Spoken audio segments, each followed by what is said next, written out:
Barbarians are tough guys who roam an icy wasteland full of monsters. All they eat is monster meat, and they're insanely strong enough to rip monsters apart with just their bare hands.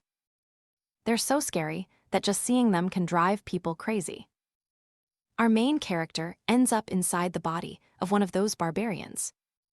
He basically turns into a Saitama-type hero, able to smash monsters and even mountains with a single punch. He lives with the barbarians for a while, until he gets tired of their cluelessness. So he decides to look for at least one sane person to talk to.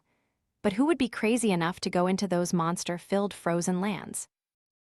A noble's carriage with its escorts is passing through the white wasteland for some reason. One of the mercenaries complains about the freezing cold, and a blonde, muscular captain tells him to put on more clothes unless he wants to freeze to death. Another person joins the protest, saying it's a foolish plan to cross this land, even if the reward is big.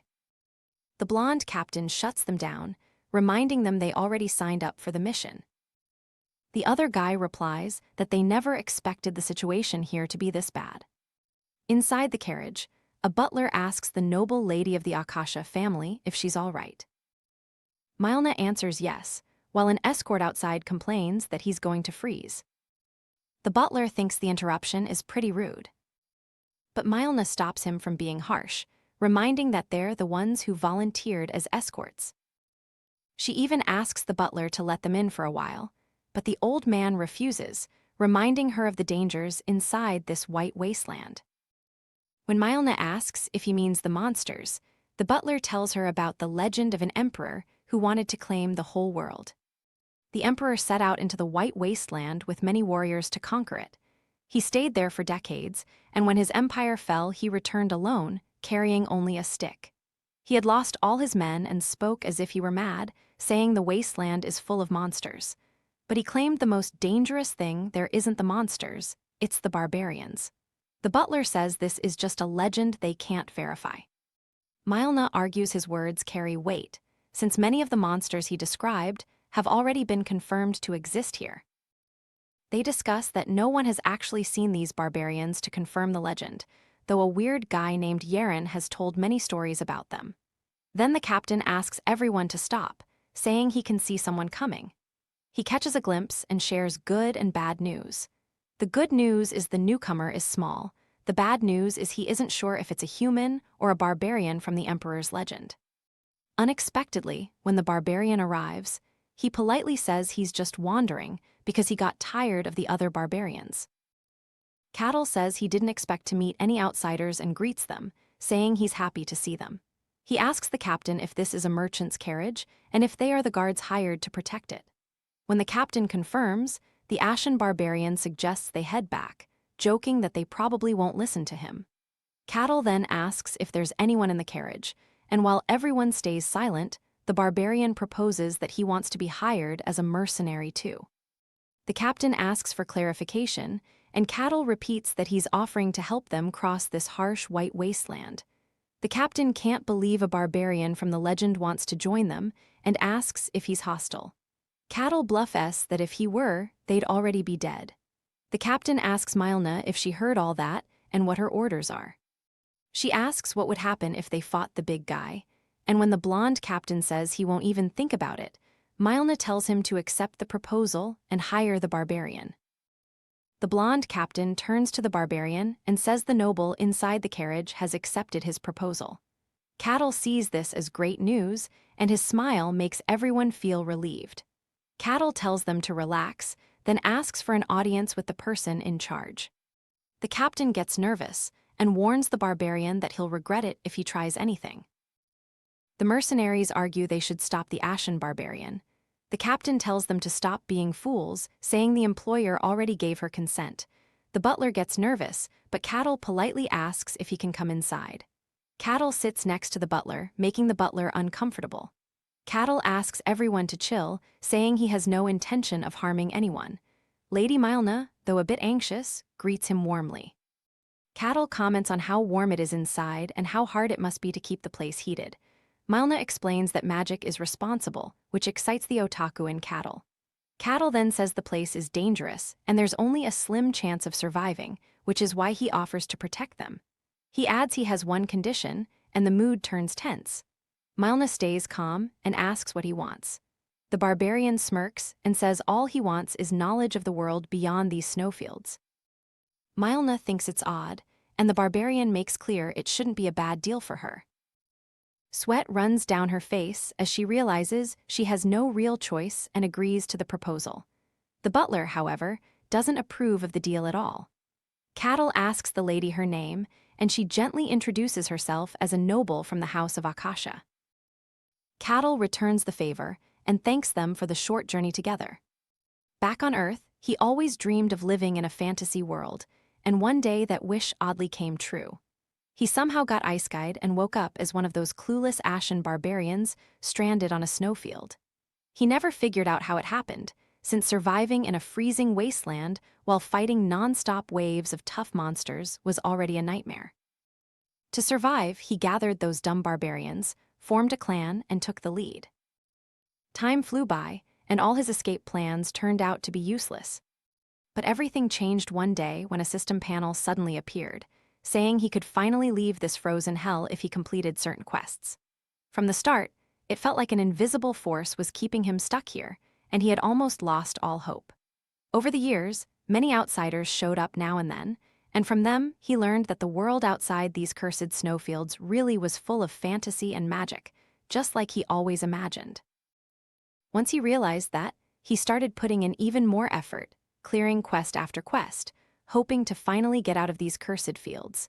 He also saw how valuable outside information was, which is why he asked Manhwa to trade some in exchange for helping her group cross safely. Until now, everyone he met either freaked out or drew weapons on him, treating him like a monster. So he's honestly just glad to finally have a normal conversation with someone. The barbarians he was stuck with were completely brain dead, and talking to a proper human actually calmed his mind a bit. Out of nowhere, Cattle asks the lady if they are transporting weapons. When Manhwa asks what made him think that, he says he heard the sharp clanging of metal from the wagon, which was a dead giveaway.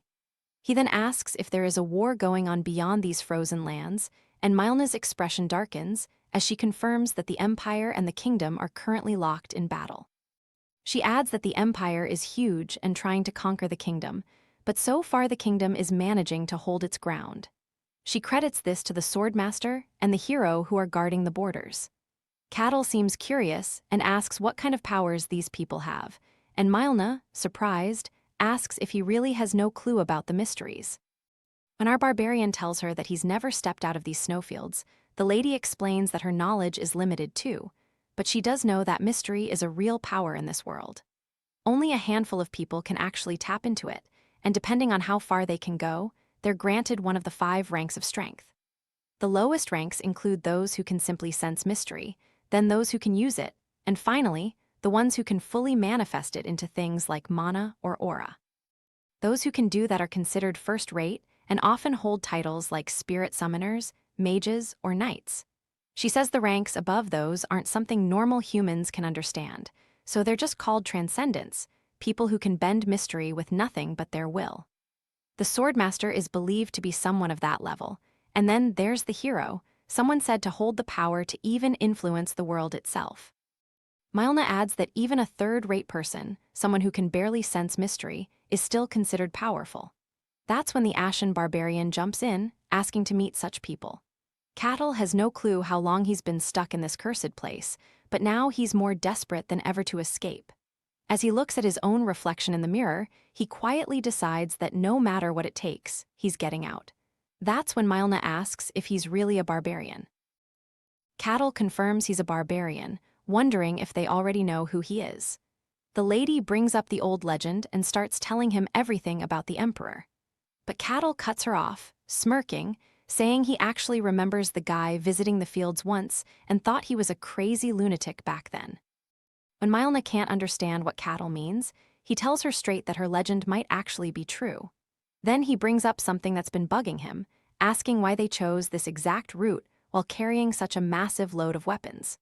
Manhwa's face turns a bit gloomy as she quietly admits they're stuck under a mountain of debt.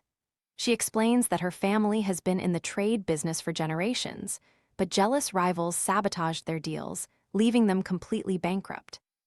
Now this merchant trip is their last shot at keeping the family name alive. Cattle, using every bit of his brainpower, puts the pieces together and guesses they must be trying to sell the weapons to the kingdom. When Manhwa curiously asks how he figured that out, Cattle explains that if the empire is really pushing forward, as she told him earlier, then the kingdom must need weapons. That would mean they're willing to pay any price to build up their supply, which makes this dangerous route worth the risk.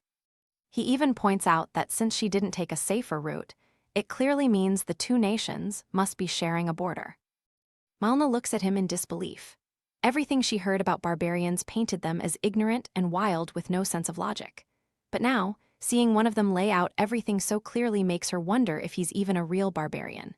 Just then, the carriage jerks to a sudden stop, and a loud crashing noise comes from outside, letting them know they've got company.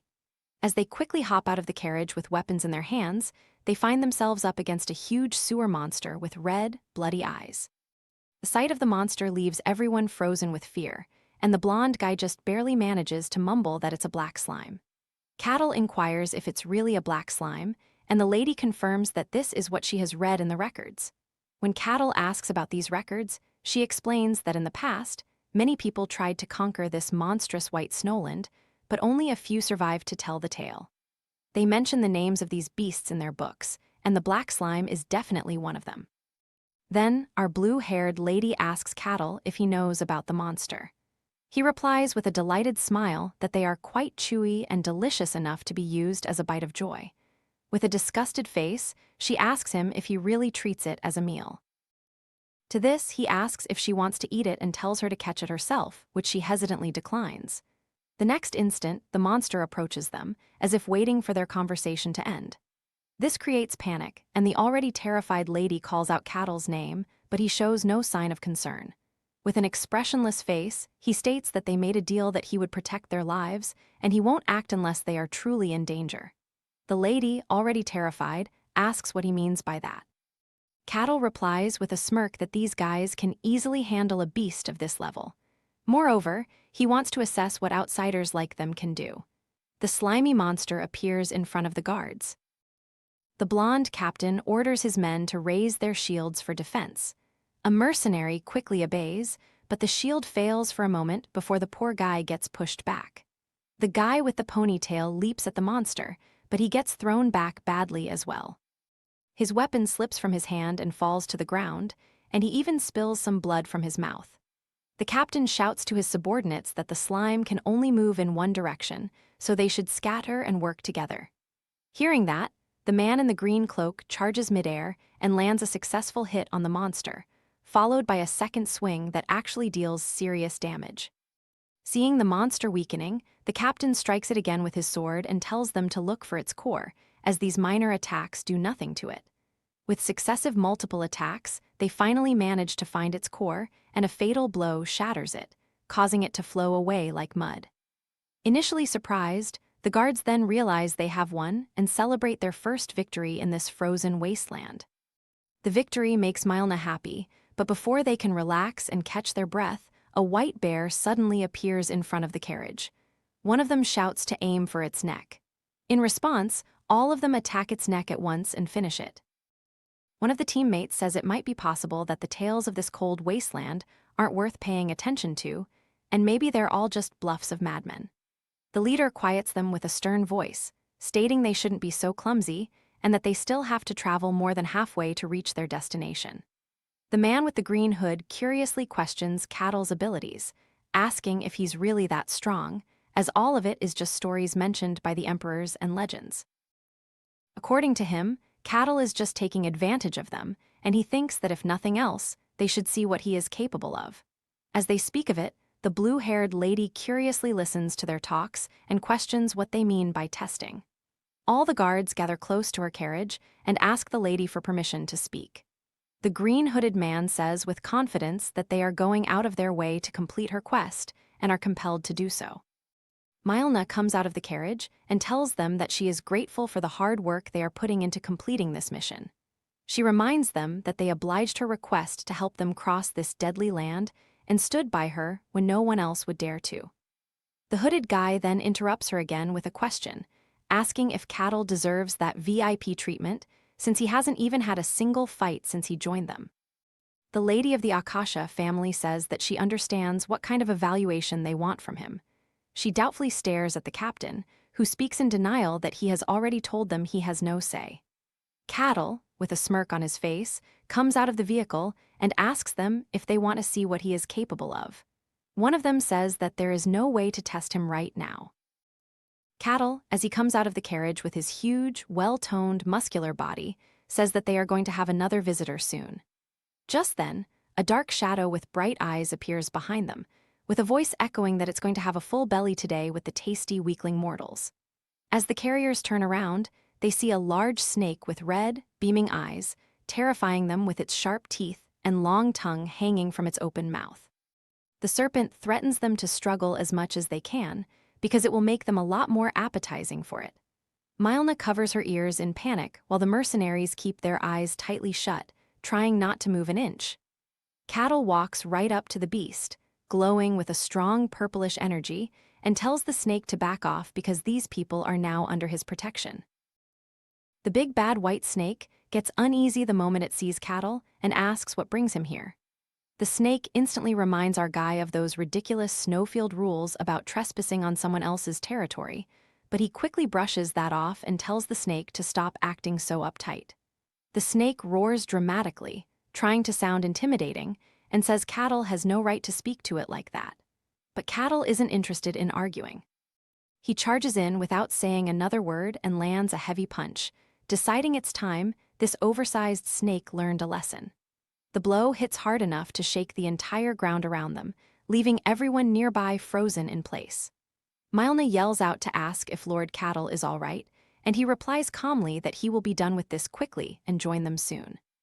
He leaps in again, now covered in an overwhelming burst of power that feels almost unnatural, and brings the cocky snake to the ground in just one strike.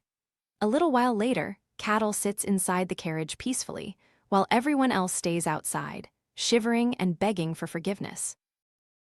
The barbarian casually turns his face away and says it's only normal to be suspicious of strangers at first. Still, the roles have completely flipped, and now even the butler is forced to walk out in the snow. With that settled, Cattle leans back and asks the girl why she chose to come all this way by herself, despite knowing the danger. She opens up saying she is the first daughter of Lady Bellica, one of Lord Kaisa Kakasha's concubines. Her mother had been married into the family just to fill a political gap and was discarded once she had served her purpose. She says that neither of them is treated as real family members and that they are seen more as disposable servants than anything else. Even though she didn't plan to share everything, it all spills out unintentionally. She says she took on this harsh journey to make an impact and a name for her family. Cattle smirks and says she's clever, ambitious, and a little greedy too. Before the conversation can go deeper, the mercenary captain loudly announces that they have reached the destination and that there is Greenland ahead. As everyone starts preparing to part ways, the blue-haired lady thanks Cattle for everything. He asks how she plans on returning, and she says she will travel through the Empire when the time comes. Before leaving, she mentions something he said earlier in the carriage about her being smart, and he repeats it without hesitation. He then lays out her entire plan, connecting every dot without missing a beat. He says she wants to make her place in the family and eventually rise to the top. She nods in silence, and to Cattle, this story feels a little too familiar. A child born to a concubine who wants to rise above the title and be recognized as part of the main bloodline. He has seen it all before during his life as an otaku. The girl starts to see how sharp Cattle truly is, much beyond what she expected from a barbarian. She wonders if she can control his strength one day and tells him to come find her once he leaves the snowfields, offering him a place beside her. Cattle turns her down, saying he still has unfinished business, so she gives him a pendant and tells him to visit her if he ever finds himself in the outside world. Cattle accepts it with a simple smile, calling it a gift without asking too many questions. The butler gives a respectful farewell, and they all go their separate ways, hoping that fate brings them together again someday. 5 full years pass, and Cattle finally completes his 784th quest, which officially grants him the right to leave the snowfields and step into the outside world he has been longing for all along. He peacefully enjoys the scent of the grass and the gentle sound of the river, feeling as though he's finally been summoned to heaven after enduring a living hell in the snowy wasteland. Turning toward the icy plains, he curses the place, hoping with all his heart that he never has to go back there again. He fantasizes about everything he can finally enjoy in this new world of magic, a fervent desire that has kept him alive all this time. He sees the world beyond the snowfields as a place where miracles are commonplace, and his gaze lands on the first civilized village he has ever encountered. He recalls talking to those idiotic barbarians back home about building a proper shelter, but they were entirely clueless, preferring to simply sleep in dug-up snow for protection from the elements. Having sorely missed the structure of human civilization, he wonders how he should go about greeting the people of this new world. He decides to act like a gentleman and walks toward the village. Meanwhile, in the village, an old elven geezer is telling the other elves that this place is now their new home and asks them to unpack their belongings. One of the elves asks if the place is truly safe, and the geezer explains that he has chosen a remote area where humans cannot possibly reach. He further explains that the nearby snowy fields make it a place no one would ever dare to enter, and they don't even need to worry about monsters, as there are no records of anyone ever coming out of those fields. The geezer also adds that they have placed a powerful barrier that makes the village look like an ordinary forest, hiding its true appearance. He says they created it after working for months with ancient elven magic, and is absolutely sure no one can come near them as long as the barrier holds. On top of these measures, they even have a powerful elven queen who could protect them from anything. Right on cue, our boy Cattle casually strolls through the all-powerful barrier like it's just morning mist. He feels something odd for a second, like walking through a spiderweb, but shrugs it off and keeps going. Then he sees a young elf girl nearby, looking like she just lost her whole family. She scans her surroundings, panics, and the moment her eyes meet the towering human who greets her with a friendly hello, she instantly short-circuits and collapses on the spot. Cattle catches her before she can fall, wondering what just happened. He thinks that if he takes the child back to her village, the elves might hold him in high regard. Since elves are supposed to be gentle, he believes they might even welcome him. He blushes at the thought and carries her to the village. However, the moment the villagers see him, it's like a panic bomb went off. The girl's mother immediately breaks down, sobbing as if she just saw a ghost holding her child. The elder stands frozen, probably rethinking his entire speech about how foolproof their barrier was. After a long moment of useless silence, he snaps out of it, panics, and yells that the barrier has been breached, demanding to know where the queen is. It appears that the so-called queen is out on patrol. Cattle tries to tell them that he is not their enemy, but they keep throwing threats at him. The geezer thinks of a million possibilities, like the human having come to raid them with full preparations or having been tracking them for a while. As the poor barbarian is accused of being a kidnapper, he wonders how he can clear up the misunderstanding. He gently wakes up the little kid, who is still in tears, and tells her to go to her parents. All the kid sees in him is a monster, and she runs off crying. Cattle, however, is left shocked, as he always thought he looked pretty decent. He tries to explain to the persistent idiots that he is not their enemy. But the old geezer instead argues that the hostage has been released and orders everyone to attack. Man, the barbarian just stands there, totally shocked, and the elves aren't 9T getting a word out of him, even though they have those huge ears. The elves act way more savage than Cattle ever imagined, and all those stories about them being peaceful feel completely off right now. He brushes it off like it's a normal reaction to an unexpected guest. Arrows keep raining down, but each one bounces off harmlessly. Then Cattle claps his hands and sends out a blast so strong it knocks a bunch of elves off their feet, sending them flying like leaves in a storm. The old elf watches, stunned, while Cattle keeps saying he means no harm. He wonders if he went too far and that his show of power only scared them more. Just as he thinks about pulling back, a hot flash alerts him to a flaming arrow flying at him from behind, its glow cutting through the cold. Turns out the queen, who is out on patrol, has come back to defend her people, assuming he's a deadly threat. The regal leader of the Leaf clan, named Marsalia Hashian Karasha Blah, demands an explanation for the chaos. The old elf quickly points at Cattle, accusing the outsider of attacking their village without provocation. Cattle keeps begging them to let him speak, but the sight of him standing tall without a single wound unsettles both Marsalia and the elder. The queen spits out a comment about how disgusting humans are, then lunges at him with confidence that she can crush someone like him. In that moment, Cattle wonders if they even understand a word he is saying, or if they are deliberately ignoring him. He suspects their harshness comes from a deep-rooted hatred between elves and humans, not just fear. He remembers that people only start listening once you land a solid hit. While those thoughts pass, the queen launches an attack that looks like a mighty dragon. Cattle punches it straight back, and the impact tears through the space around the queen, making him wonder if he should hold back a little. The elf queen takes the hit and crashes down, realizing this guy must be above a transcendent level. Gritting her teeth, she tells her people to run while they can, staying behind to slow the barbarian down. She yells at him, calling him a human, acknowledging his strength, but swears not to let him succeed in whatever twisted purpose he came here for. Cattle finds himself ignored again, slowly realizing things have gone from bad to worse.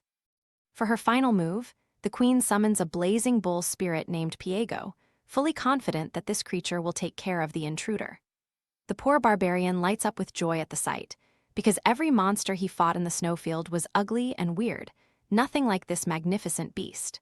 While he admires the bull covered in flames, Marsalia wastes no time and commands her summon to destroy the man standing before her.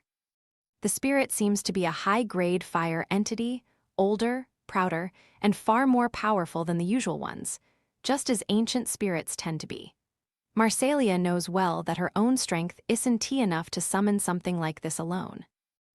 To form the contract, she had to ask another tribe for help, never imagining she'd be forced to call upon it under these circumstances. Now she orders it to fulfill its contract. The fire bull, steady and stern, asks if his contract is simply to annihilate the human before him. Even he starts to sweat nervously when he looks at the so-called human and wonders aloud if that's really what this creature is. This is his first time seeing a summoned beast in real life, and Cattle is honestly amazed by how cute and majestic the summon looks, while the elf queen turns to Pago and tells him that this is the human who has intruded on the sacred elfin lands, and for that, she wants him dead. Hearing this, Pago decides he will incinerate the guy until there is nothing left but ashes, since he is the human foolish enough to mess with the sacred race, while our boy just stands there like it's no big deal, mostly because he has no clue what is even going on. Pago gets ready to launch his attack and dashes straight at him, while Cattle still stands there doing nothing, making zero effort to even move out of the way. As the bull spirit smashes into him, a massive explosion erupts, and the elf queen assumes he is dead, but to her shock, he stops the spirit with only one hand. Having gotten used to beating up wild beasts regularly, he feels this beast form actually puts him weirdly at ease, mostly because it makes things a whole lot easier for him to slay it without holding back. He punches Pago with so much force it feels like the earth itself might split clean in two, like a massive volcano just erupted beneath their feet. But in reality, that is only a few % of his true power. After things calm down, the elf queen barely survives the explosion and stands there feeling powerless in front of him. She stares in total disbelief, shaken by the gap in power, and ends up begging him to spare her entire clan. He calmly tells her he is not their enemy, and hearing that response leaves her genuinely astonished.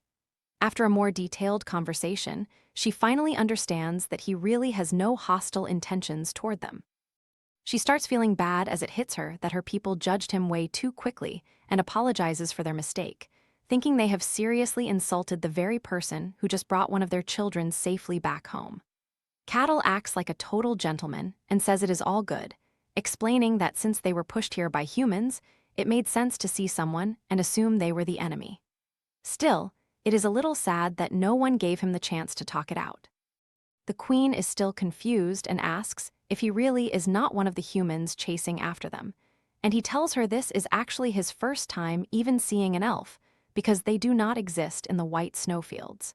Hearing the name of the snowfield surprises her, and he adds that outsiders call him the Ashen Barbarian of the Wasteland. The queen is completely stunned, since she never thought any normal person could survive in that kind of place, and she then asks if others might also be able to leave the wasteland like he did. Our boy says he is not entirely sure, but he seriously doubts that anyone else besides him can pull off something like that. He believes there are fixed, definitive rules in the wasteland that even monsters like the Great Serpent cannot break, but for some unknown reason, he is able to bypass them through quests, and that has to be an incredibly rare exception. The queen breathes a sigh of relief after all that, while he casually asks if her cute summon is okay, since he did split it clean in two with a single punch after all. She assures him that the spirit is completely fine, because all spirits are beings of pure nature, and simply return to the spirit realm when forcibly unsummoned. She then asks if there is anything she can do for him, and admits her people have been quite rude to him. After thinking it through for a moment, he asks if other beings are also able to form contracts with spirits, and she replies that normally it is not possible, but humans with a high affinity for nature can sometimes make those contracts. She adds that if he truly wants to try, then he should visit Elfo Sagrado, the holy land of the elves, where the Lord of the Elves is said to reside, and they might be willing to help him form a proper spirit contract. All excited, he asks if a human will really be allowed into the holy land of elves. She explains that it should not be a problem with her personal introduction, and that he has to keep everything a secret. The elf queen quietly thinks that Elfo Sagrado is every elf researcher's dream destination, and allowing a human near that place is seriously risky, since it is more precious to the elves than their own life. No one ever reveals its location, but she decides to trust him and hands over a glowing crystal to take with him. She tells him that the elf lord will test his worth, but she is confident he will pass and wishes him good luck. She then formally introduces herself as the queen of the Leaf tribe, Marcelia Carauja, and asks for his name, which he gives as Catall the Barbarian. After confirming the location, he dashes through the forest straight toward it, quickly closing in on the border of the Varkin territory under the kingdom of Jehent. The guards on watch start to panic when they spot a giant cloud of dust racing toward them at ridiculous speed, and they rush to get ready for battle. He tells the guards that he is genuinely pleased to meet them standing. Hearing that, the scared guards recognize right away from his gray hair and the large scar on his chest that he is the infamous Ashen Barbarian. They immediately warn him to stop where he is, or they will attack if he takes another step forward, but he tells them to chill out, explaining that he is not their enemy in any way. The guards ask what exactly he wants, and he simply points toward the wall, which understandably leaves them a little confused. Seeing that, he explains that all he wants is to visit the domain for a bit, and nothing more. Inside the Knight Captain's office, the captain asks if his only goal is to pass through, and he replies that he also plans to stay for a while, though he is honestly not sure how long that stay will last. Then, the captain asks for his name, so he introduces himself as Catall, and when he asks our boy if he has anything or anyone to verify his identity, he says no, until he suddenly remembers the crest given to him by Mylna. He shows the crest to the guard and casually asks if it is good enough to prove who he is. The guard doesn't recognize it, asks what it even is, so he explains that it is the crest of the House of Akasha, which was given to him by someone of that bloodline. The captain mentions that they must be the merchant family from the Denayan kingdom, and Catall asks if he knows them. The captain says it is a rising house that has been growing rapidly since the new head took over recently. Though the guard says the crest does not look fake, he adds that he still cannot verify his identity properly since the crest is not from the kingdom of Jehentra. Even so, he agrees to let him pass, but only on the condition that they first confirm he poses no threat to the domain.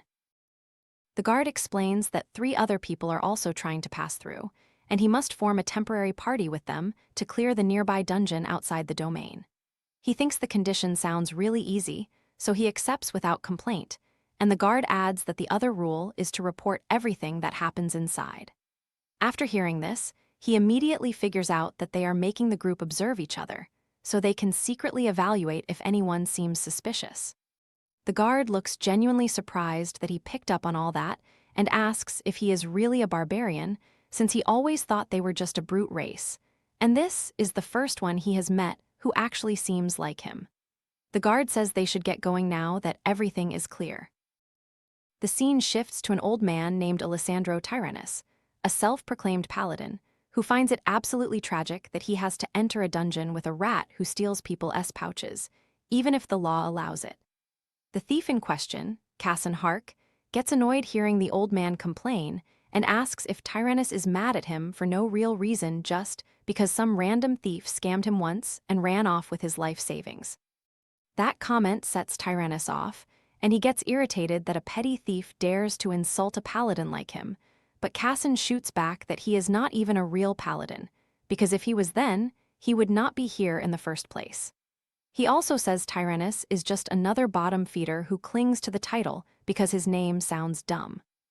Tyrannus becomes visibly mad on hearing that and points his sword at the thief, but Cassin asks if he seriously thinks that his beat-up armor is going to save him. Right as they are about to start fighting, the cleric Hayes politely asks them both to stop, and they listen even though they clearly want to throw down. Hayes starts wondering if it is really okay to dive into a dungeon with these two maniacs. As the minimum number of people required is 4, that means another person still has to arrive before they can go inside. Suddenly, the door opens and the guard steps in, announcing that their final member has just arrived. The thief jokes that hopefully it is not another whack job like the so-called paladin, and the guard just tells him to go look for himself. As Cattle enters the room with a quiet but dominating aura, all 3 of them feel chills and freeze up, overwhelmed by fear as he casually walks in. With a cheerful smile that does not match his build at all, he tells them it is nice to meet his new party members.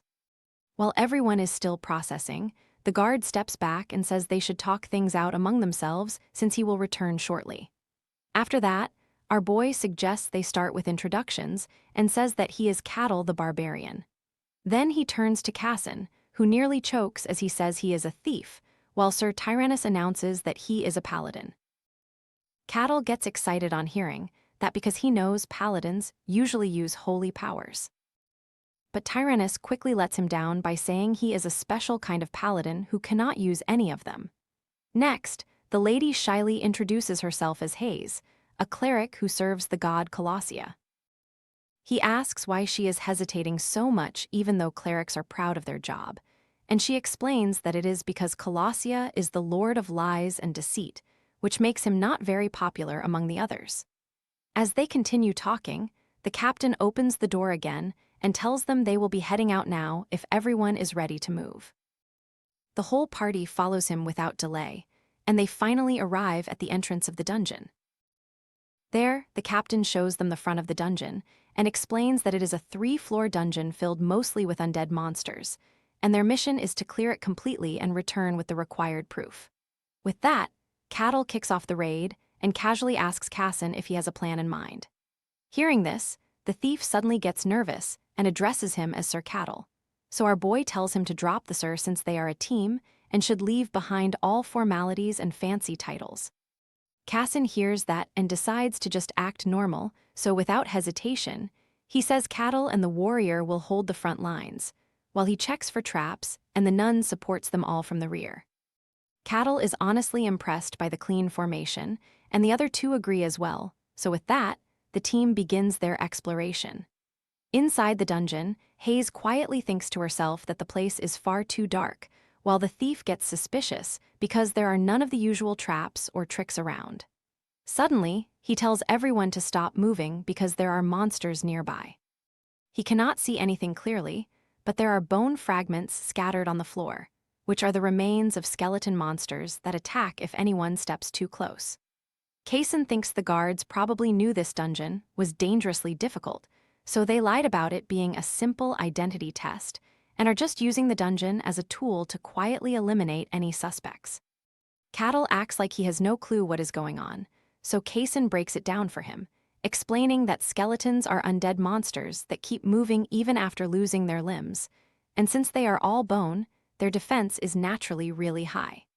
He tells Hayes to get her powers ready and signals Tyrannus to prep his shield, also advising Cattle to be careful because this dungeon is going to be way tougher than they first thought. Cassin tells everyone that they should focus on distracting the skeletons so he can find an opening and strike their necks, since that is a weak point and the only way to properly kill a skeleton. As Cattle steps closer to one of the skeletons, it suddenly rises while the others prepare for a fight. But instead of attacking, he casually slaps it so hard that it turns to dust on the spot. Everyone just stares in disbelief, and Cattle turns to Kaysen with a big smile, saying he was right about them going down if you hit the head. But poor Kaysen just laughs in confusion, because that is definitely not what he meant by hitting the head. Skeletons are made of solid bone, and they are further reinforced by dungeon mana, which makes it practically impossible for an average swordsman to slice through them in one hit. The only real way to beat them is by repeatedly striking the neck bones until they snap, and crushing a skull should not even be possible through regular means. Kaysen already knew the Barbarian is strong, but this level of power is way beyond what he expected, and now he seriously questions if Cattle is even human. Everyone just stands around staring at the pile of dust, while our boy simply says they should keep moving.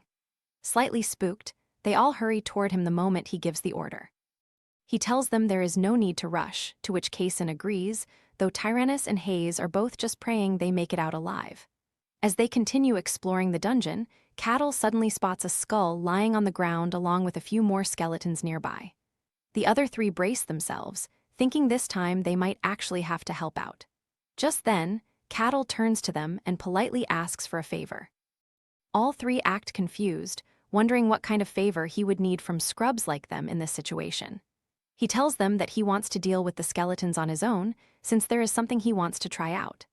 Kaysen just shrugs and says he can do whatever he wants, and Hayes and Tyrannus also give him the go-ahead. They stand back, wondering what kind of experiment he is about to run, while Cattle flashes them a quick thanks. As one of the skeletons rises up, Cattle is completely fascinated by the way it assembles and wonders out loud how it is all put together.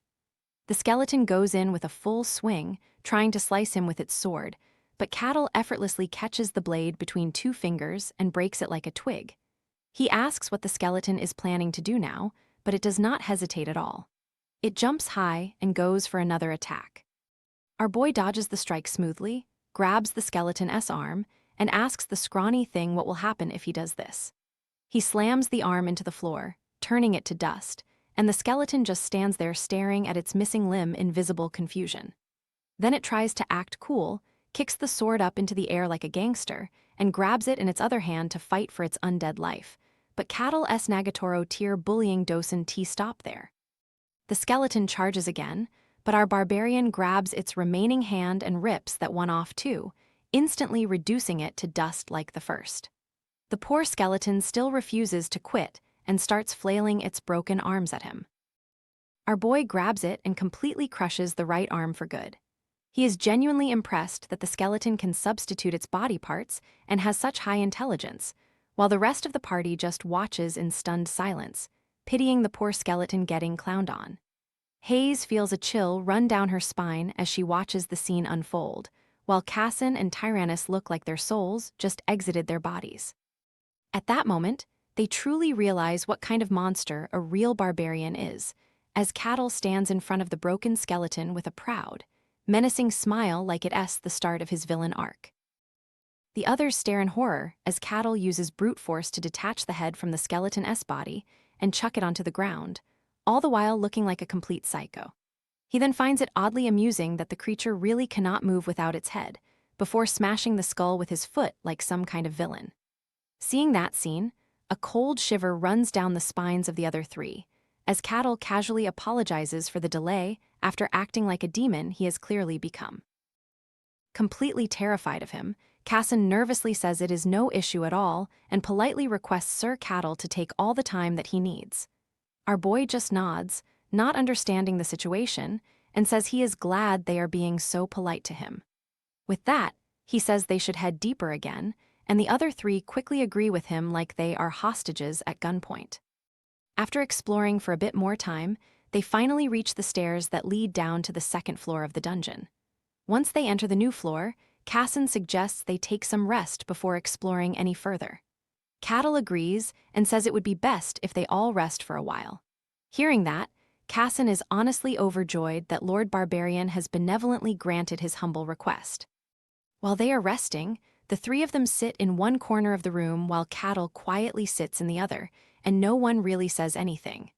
Then, out of nowhere, our hero tosses out that he wants to ask them something about the dungeon. All of them instantly get alerted and ask what he wants to know. Our boy looks a little embarrassed, but still admits that his knowledge about this kind of thing is really minimal. So Hayes panics a bit and tells him that having the desire to learn is a virtue, and she herself is pretty thirsty for knowledge too. After getting the go-ahead, Cattle says this dungeon is situated really close to the territory, and asks if there are any concerns about the monsters inside escaping. Hayes calmly explains that under normal conditions, monsters from dungeons do not come out of them, but of course there are rare exceptions, and those cases are promptly reported and dealt with. Casson jumps into the conversation and says that since dungeons are an unknown kind of natural disaster, they tend to have wildly different appearances. Some show up as caves while others look like towers, but most dungeons always manifest near highly populated areas for some reason. That makes way more sense to Cattle about why this dungeon is present here, and Hayes tells him that the local lord usually assesses the danger level when a dungeon appears, and then dispatches guards or mercenaries accordingly, but sometimes outsiders like them are also used to clear it. After hearing all this, our boy finds it interesting that dungeons never manifest inside territories, and Casson confirms that is correct, because they always form at a certain distance. With his face all lit up, Cattle asks if there is any kind of reward for a successful conquest, and Hayes confirms that, saying there is a boss waiting at the final floor. If they manage to defeat it, then they get really good rewards, especially since this dungeon is a pretty large one, and the boss is just as difficult. Our boy grins widely on hearing that, and mumbles that it is just like a game, and when the nun gets curious about what he means by that, he dodges the question by saying he was just talking to himself. Then, he says that he wants to ask one more thing, and then inquires who exactly is the one who creates these dungeons. Genuinely surprised by the question, Hayes tells him that no one really makes them, as they are considered natural phenomena, but our boy explains that there are still way too many odd details if that is really the case. The first thing is how they always appear near populated places, almost like they are demanding to be explored. It feels more like they are tempting people with treasure, which sounds way too deliberate for something natural. Hayes thinks what he is saying actually makes a lot of sense, but she admits she never really thought about it that way. Casson also agrees it sounds suspicious, but says that since it was taught as a truth of their world, he never questioned it either. It is a well-known fact, so there was no reason to doubt it, but the thief wonders how this barbarian is smart enough to question the truths of the world. From what he knows, barbarians are supposed to be brainless savages, but Cattle clearly does not fit the description of a typical barbarian. Our boy finds their insights quite interesting, and then asks if everyone has rested enough. After they all reply that they are ready to move on, he leads them deeper inside to continue the dungeon exploration. After wandering around for quite a long while, they suddenly stumble upon a treasure chest. Casson explains that it is a proper treasure chest, and it is one of the rewards hidden inside labyrinths, but you can only claim it if you are able to unlock it first. The thief looks at the chest and thinks that to open something of this quality, you would need someone who is a master at lockpicking.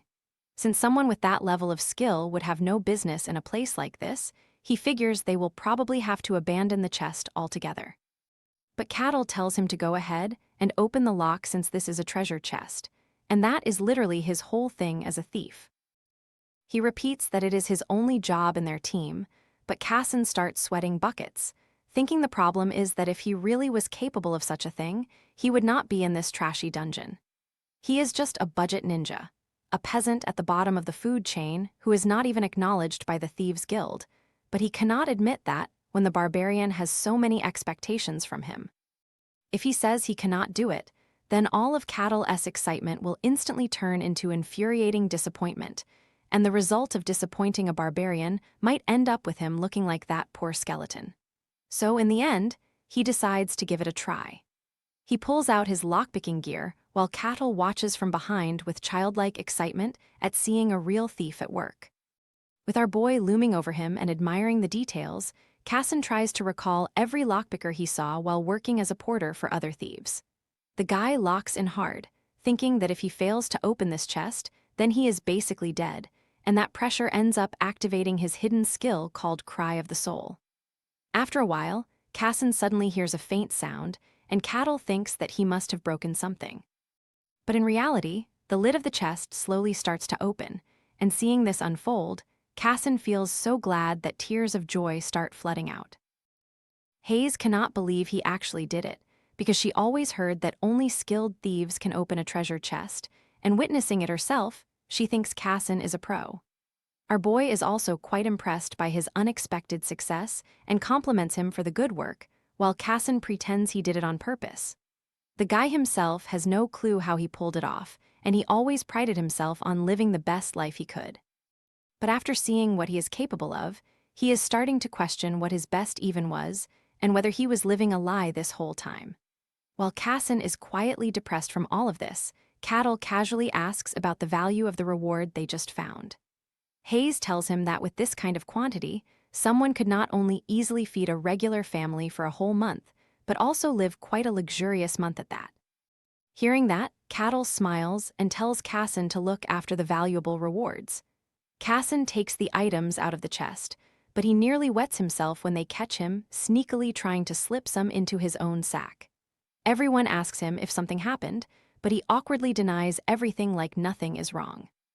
Later, they come across a random pile of bones lying on the floor, and from the looks of it, there appear to be 4 skeletons, so our barbarian says that he will take care of 3 skeletons and leave the last one for the rest of them to handle.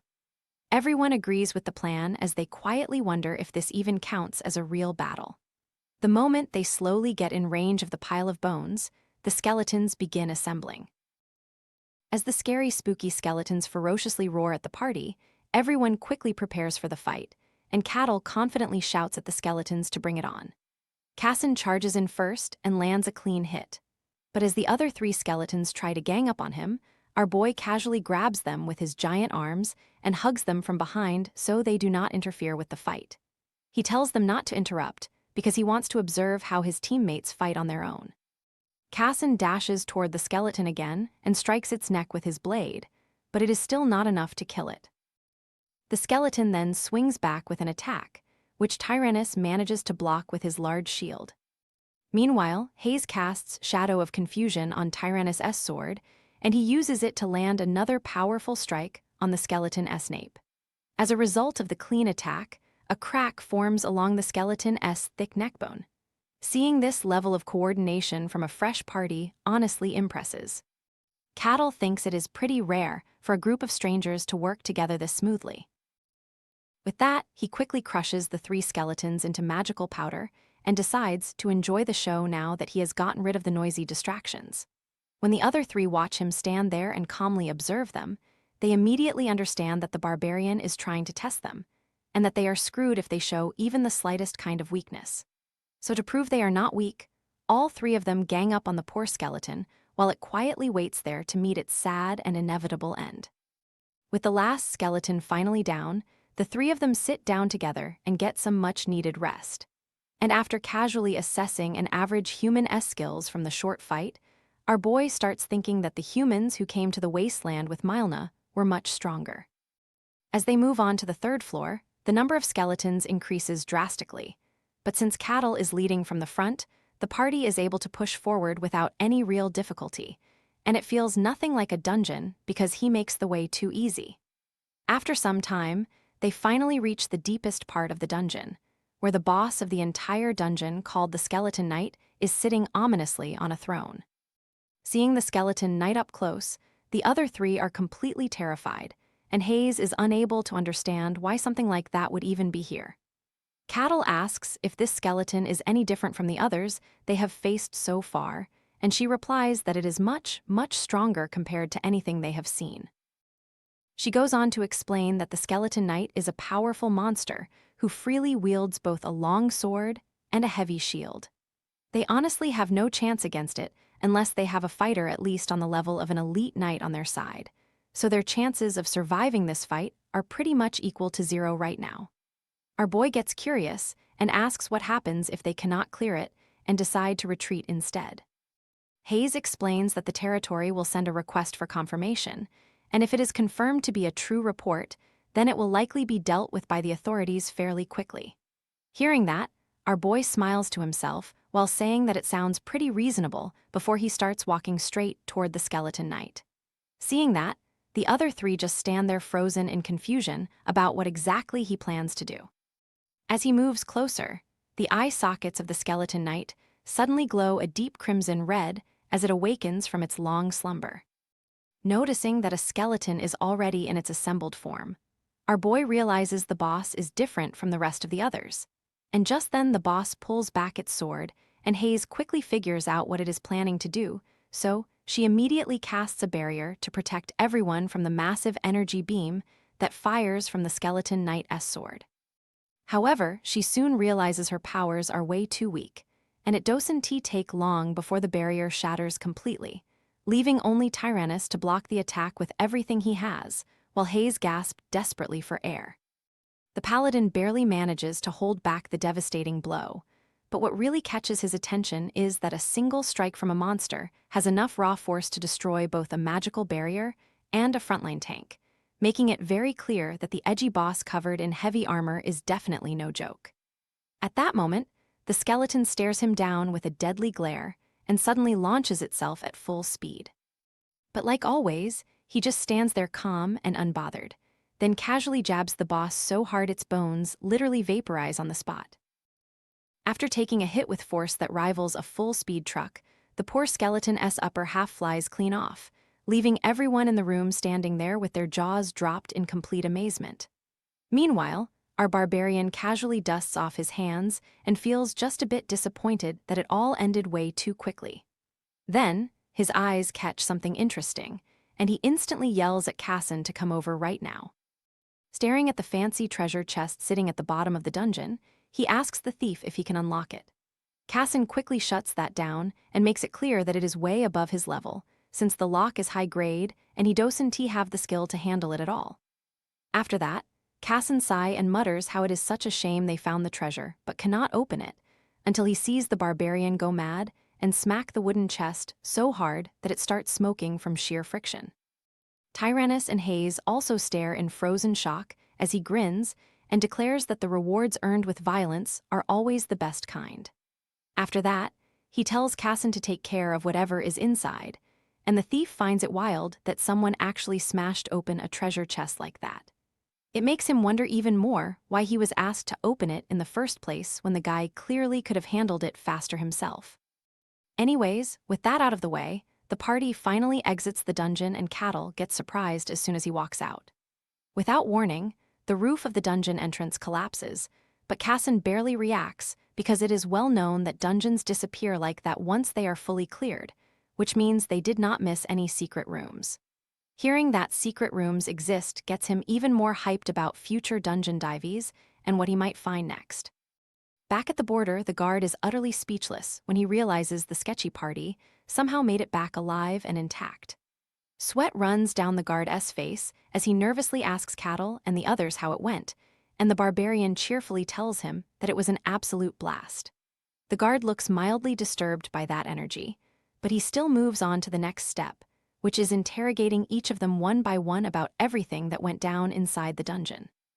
First up is Hayes, and she calmly says that she did not do anything unusual or problematic during the mission. However, the captain is not quite convinced and questions whether she really thinks it is acceptable for a barbarian to be allowed inside the domain in the first place. Hearing that, she seems a little unsure what to say because she knows the interview is clearly meant to identify any potential risks. After her, Casson steps forward and says that Cattle does not seem like some mindless barbarian who would cause trouble for anyone. The guard appears surprised to hear that someone with such overwhelming strength did not abuse it or harm his teammates, which he finds very unusual and worth noting. Finally, when it's Cattle's turn for the interview, he gives fair comments about each party member and offers genuine praise where it's due. That throws the guard off again, since normally the people he throws into dungeons together end up blaming or trash-talking each other during these follow-up sessions. After hearing them all out, the man grants them entry into the territory, but only on the condition that they can be removed at any time if they cause even the slightest trouble. He then hands Cattle a large sack filled with coins as a reward for clearing the dungeon, and even he feels no urge to skim from it after seeing the relaxed smile on Cattle's face. With that, Cattle turns to his party members and tells them to take their share of the reward.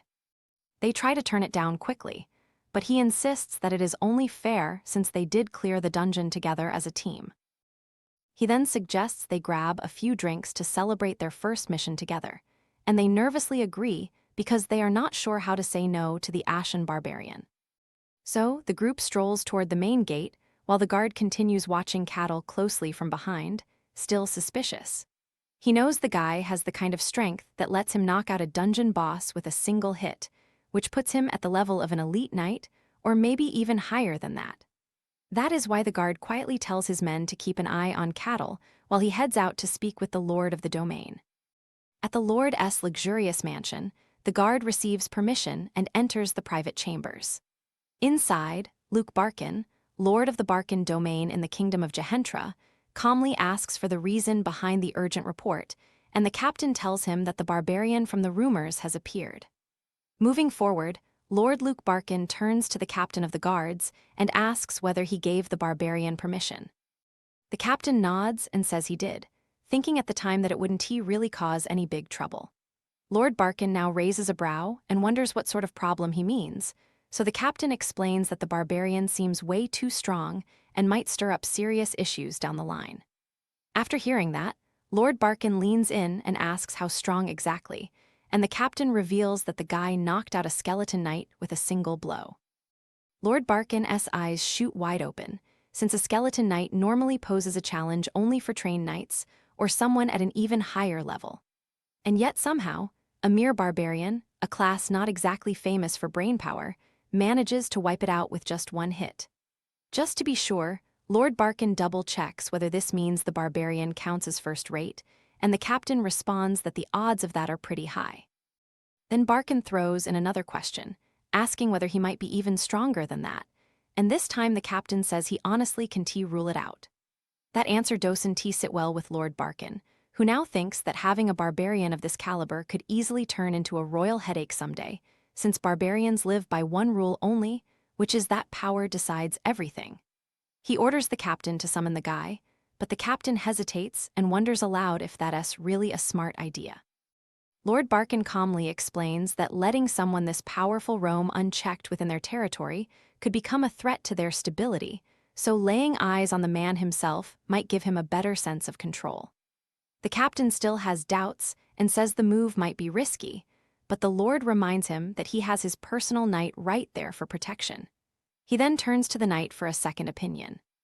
The knight confidently replies that while the barbarian might seem powerful, in the end, he is still just a mindless brute who stands no chance against the refined swordsmanship passed down to him by the legendary Great Sword Master. Lord Barkin nods with satisfaction and gives the command to bring the barbarian so he can handle the matter directly. Meanwhile, our guy Cattle sits with his party, absolutely destroying a meal while the others sit quietly and watch him inhale food like he hasn't eaten in years. He slams his mug down and cheerfully declares how amazing the food tastes and how peaceful the place feels, saying he really likes the vibe. He adds that the meal is on him and tells them to go wild and eat whatever they want, which leaves them all genuinely surprised. He then turns to Sir Tyrannus and asks what sort of divine powers he possesses, since he didn't see anything flashy back when they went through the dungeon together. The paladin scratches his head, clearly embarrassed, and explains that he is still in training and hasn't unlocked his full potential yet. Cattle calls that a shame but quickly shifts attention to the cleric of Colossia, asking her whether there is a temple nearby. She replies that there likely isn't, since Colossia is a deity people don't usually welcome and has been rejected by the public for being associated with lies and trickery. She then looks straight at our guy and asks how strong he is, catching everyone off guard. He admits that he has no clue where he stands rank-wise, since it hasn't even been that long since he left the snowy wilderness. Curiosity gets the better of him, so he asks what kind of level a skeleton knight actually sits at. The cleric answers that someone must reach second-rate just to face one, and only a first-rate warrior could take one down the way he did. Before they can dive deeper into the topic, the cafe owner approaches their table with a nervous look and politely asks them to wrap things up since the shop's closing. The man looks ready to pass out, but Cattle responds with the softest apology possible and quietly heads out with his party. Later, he turns to ask if the others have any plans lined up, but the moment the words leave his mouth, they all blurt out that they do, and that they're super busy. Cattle thinks it's unfortunate, but doesn't make a fuss. He parts ways with the group and says he hopes to run into them again someday. The others just stare at him with that frozen, blank look people wear when they're desperate for an escape. The day winds down, and our guy eventually finds a place to stay that's comfortable enough to make him forget how rough things were in the past. He settles into bed and realizes that this is the first time he has even touched a bed since he arrived here. He finds it comforting that the loot from the dungeon was enough to pay for a proper room, since the comfort feels like paradise after all that snowfield chaos. He starts thinking about what lies ahead now that he's finally made it into civilization, wishing to visit places like the sacred grounds of the elves, the magic tower, or even the royal capital.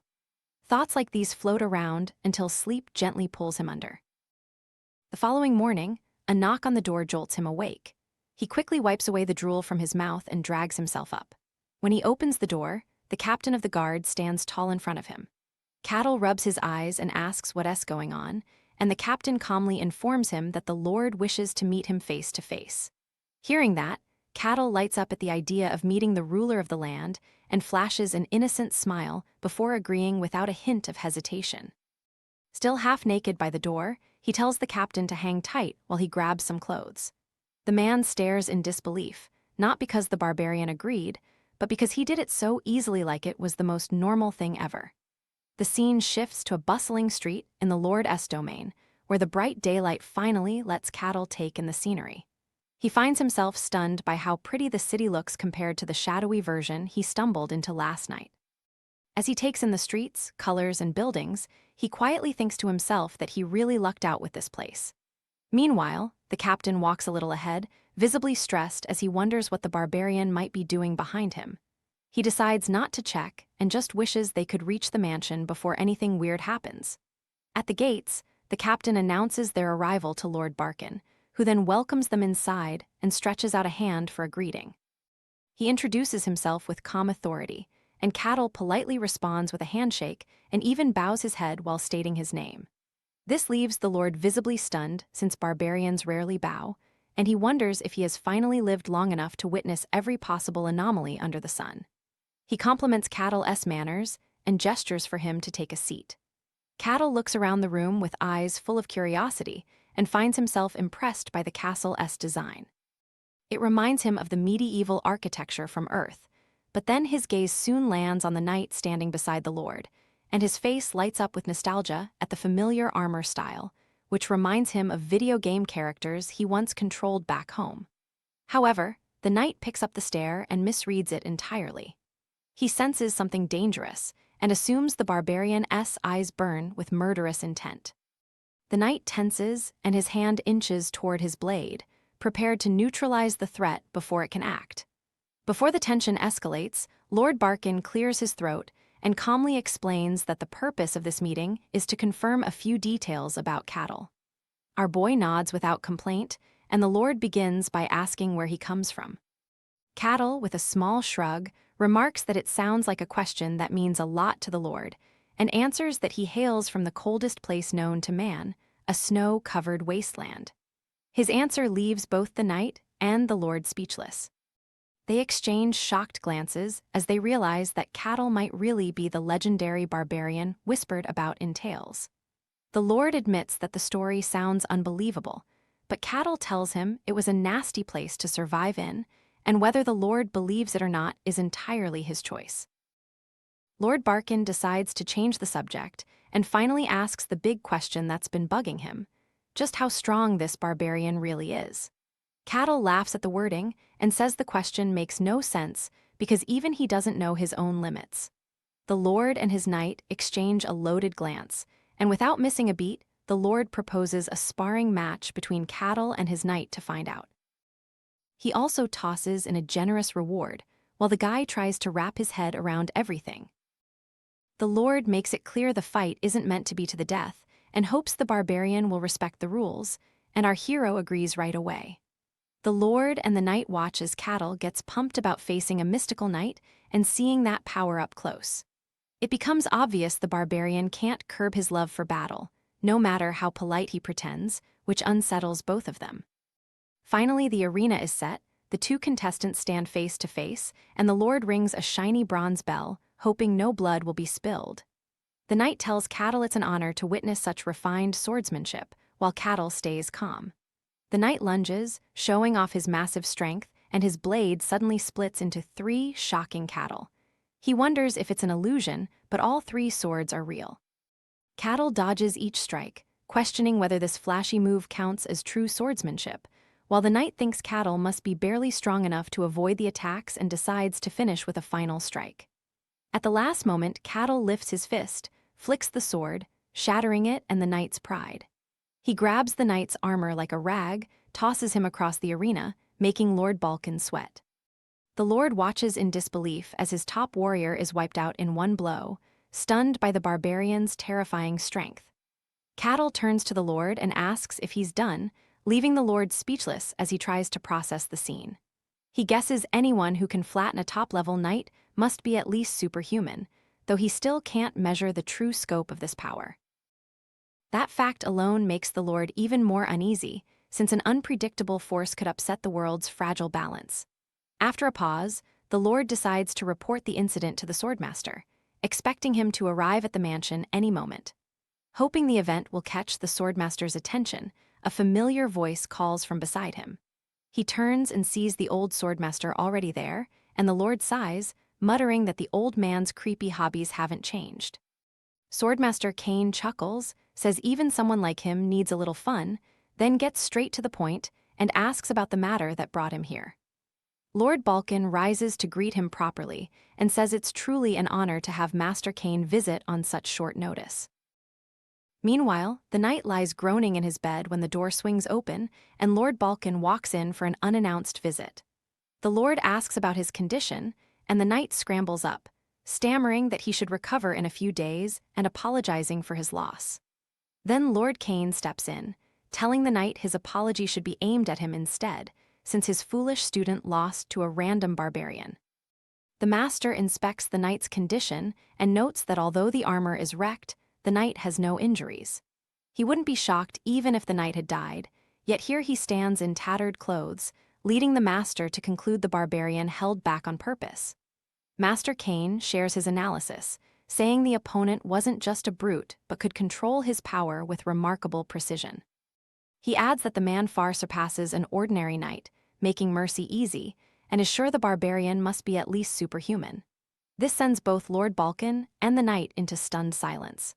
Lord Balkan clears his throat and asks how the barbarian's strength compares to the swordmaster's.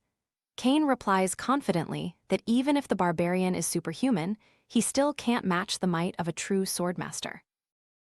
Lord Balkan breaks into a nervous sweat while nodding as the master continues his breakdown, noting that the barbarian never used aura, which should be impossible. He wonders if this could be the true potential of the infamous Ashen barbarian, recalling how he once laughed at the ancient tales. Now that the man supposedly came from the White Steppes, he starts to think the legends might hold some truth.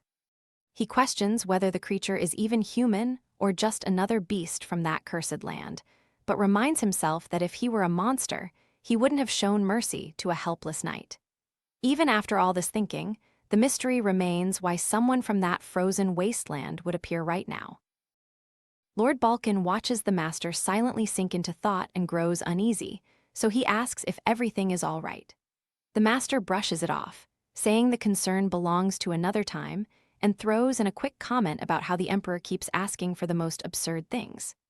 He tells the Lord to stop worrying for now, and asks whether the barbarian still remains within his domain, which the Lord confirms, and the master scoffs that he will see it for himself. Meanwhile, back at Lord Balkan's mansion, the captain inquires about our protagonist's next moves, but the boy isn't sure yet. Earlier, the captain had already given him his reward for the duel, and the Lord had personally granted him permission to do whatever he pleased within the domain without interference. Our boy figures that while he doesn't have solid plans, it would be nice to have a way to identify himself, so he doesn't have to complete a dungeon every time he enters a new domain. Hearing that, the captain of the night guard explains there are two ways a person like him can handle that. He can either get a sponsor from someone with high status, or he can join the mercenaries. For the second option, he would need to build a strong track record at the mercenary guild, since most of them are just errand runners, so it would be smarter for a legend like Cattle to find a high-ranking sponsor. But our boy blushes at the thought of a mercenary guild, because in his mind, they are the cool adventurers who hunt monsters, just like in his fantasy dreams.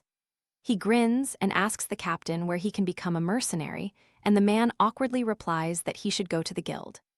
With a hopeful face, our boy politely asks the captain to lead the way. In this world, mercenaries are nomads who roam the earth and take any request they can find, a lifestyle some find romantic. However, most consider them the bottom-tier scum of society, sent as cannon fodder to deal with dirty work like defeating dangerous threats, often costing them their lives. Later at the mercenary guild, a merc slaps another in a fit of rage for making a fool of him. The other guy gets angry and tells the scumbag to bring it on. Meanwhile, the other mercs watch like it's a wrestling match and place bets on who will win. While the madmen fight for no reason, a pink-haired guild lady asks her friend, Rosa, what she thinks about the new recruits. Her blonde friend looks like she wants to shoot herself before the night ends, as she replies that they are all weirdos. The first one is a crazy man who claims he is a paladin even though he has no powers. Then there is a thief who should be an NPC in Sekiro, and the third is a priestess who is actually the most normal one, but no one trusts her because of the lord she serves. Hearing the disappointing description, the pink-haired lady is left speechless. Meanwhile, Rosa sighs deeply and feels genuinely annoyed that she has to spend the entire day at her dead-end job, watching brain-dead monkeys pick pointless fights. She wishes a handsome knight in shining armor would appear and carry her away from her mind-numbing desk job. Right as she's having that thought, the door dramatically opens, and she quickly snaps back into professional guild girl mode. With the aura of a certified Chad, our boy makes a grand entrance into the guild. All the fighting monkeys in the room stop dead as they realize the ashen barbarian has just stepped inside. The other mercs also gawk with their jaws hanging, which makes Cattle wonder if he just did something strange. After that, he makes his way to the counter, and the guild girl starts shaking like a vibration motor as she cautiously asks about his motives for becoming a mercenary. She is extra careful because she really doesn't want to accidentally offend him. Hearing her question, he tells her he has a ton of reasons, but the top one is to make a big name for himself, and she asks if he is willing to rack up all the achievements needed to gain status as a mercenary. Cattle confirms, so she asks him for 5 coppers, along with his name and age for the registration process. Our boy gives his name, but honestly doesn't know his own age, so she says she can put down whatever makes sense to finish his registration. Then she hands him a shiny new badge that officially represents his status as a mercenary, telling him not to lose it. Staring at the simple bronze badge, our boy instantly cheers up and asks if there are any requests available, his strange excitement for work surprising her. After that, she presents all the requests he can take as a new recruit, and Cattle is shocked to see the tiny list of pathetic jobs an F-rank mercenary is allowed. Seeing his expression, Rosa sweats because she heard barbarians are a proud race, and he might take out his anger on her. Full of hesitation, she shyly tells him he can take better jobs once he builds a good track record, but surprisingly, he quickly chooses one. He points to the herb gathering request, and Rosa confirms if he is sure he is fine with it. Cattle confirms and asks for more information on where to pick up the herbs, so the guild lady takes out a picture of the red plant and tells him they are right outside the village. Seeing that, our boy cheerfully gets up and says he is on it and heads out, leaving her completely surprised by the sheer level of chill vibes he is radiating. After he walks out the door, Rosa just sits there in sheer confusion while her friend walks over, shaking from head to toe. The scene then shifts to the forest just outside a nearby village where Cattle finds a spot absolutely full of the herbs. He quickly takes off his clothes, puts on a straw hat to protect him from the heat, and gathers those herbs like a pro. After only an hour, he returns to the guild and slams a big sack full of herbs right on the table for Rosa to check. With his innocent smile, He asks her if he got enough, and she confirms that, all while wondering if he just destroyed an entire herb field. However, she is quite amazed by the perfect condition he brought them back in, because most other mercs are rough and rip them out of the ground like total savages, which brings their value way down. Watching her surprised, Cattle acts incredibly proud about how good he is with his fingers, which makes Rosa slightly uncomfortable. Regardless, she serves him a tray with a single silver coin inside as his reward, which is merely enough to buy the cheapest meal money can get, a simple piece of bread. Still, the feeling of earning that money with hard work and sweat in the fields brings an oddly wholesome sense of satisfaction to him. With that, he shoots out of his chair and asks her to give him the next job as soon as possible. Completely stunned, Rosa still can't believe the barbarian is happy with his reward, and he surprises her even more by saying he wants to do as much work as he can while the sun is still up. The poor guild girl just cries that the handsome new recruit also turned out to be a weirdo, just like the rest of them. It does not take long before the barbarian hero wraps up a bunch of quests and signs up for the third cleaning request in a row, which makes the receptionist suspect that he might be some kind of obsessive clean freak. She asks him to confirm the quest, and he cheerfully heads off toward the warehouse, completely thrilled about the new mission. Once there, he surprises a lady by saying he came to clean the place and politely asks if she owns the warehouse, which she confirms with a nod. He finishes the job in no time, since lifting heavy stuff barely counts as a challenge for someone like him. His next stop takes him to the streets, where he picks up a broom and sweeps with such enthusiasm that it kicks up more dust than expected, although he quickly learns to control his strength without much struggle. Meanwhile, Master Kane continues watching him from afar through a pair of binoculars while hiding in a hilariously suspicious second-hand disguise. He squints and tries to figure out exactly what the barbarian is up to because, in his mind, someone with strength that could topple empires should not waste time on trivial chores when he could live like royalty if he just revealed who he truly is. Yet the more he watches, the more he notices that the barbarian is not just doing the jobs to pass time, but actually seems to enjoy them and puts in genuine effort, which leaves the master deeply puzzled about why this warrior comes off more like a gentle giant than a ruthless beast.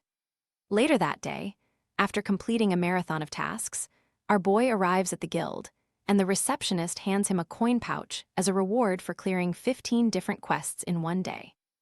His reward totals 15 silver coins, and he accepts it with such delight that his face lights up as he tells her he will be back again tomorrow.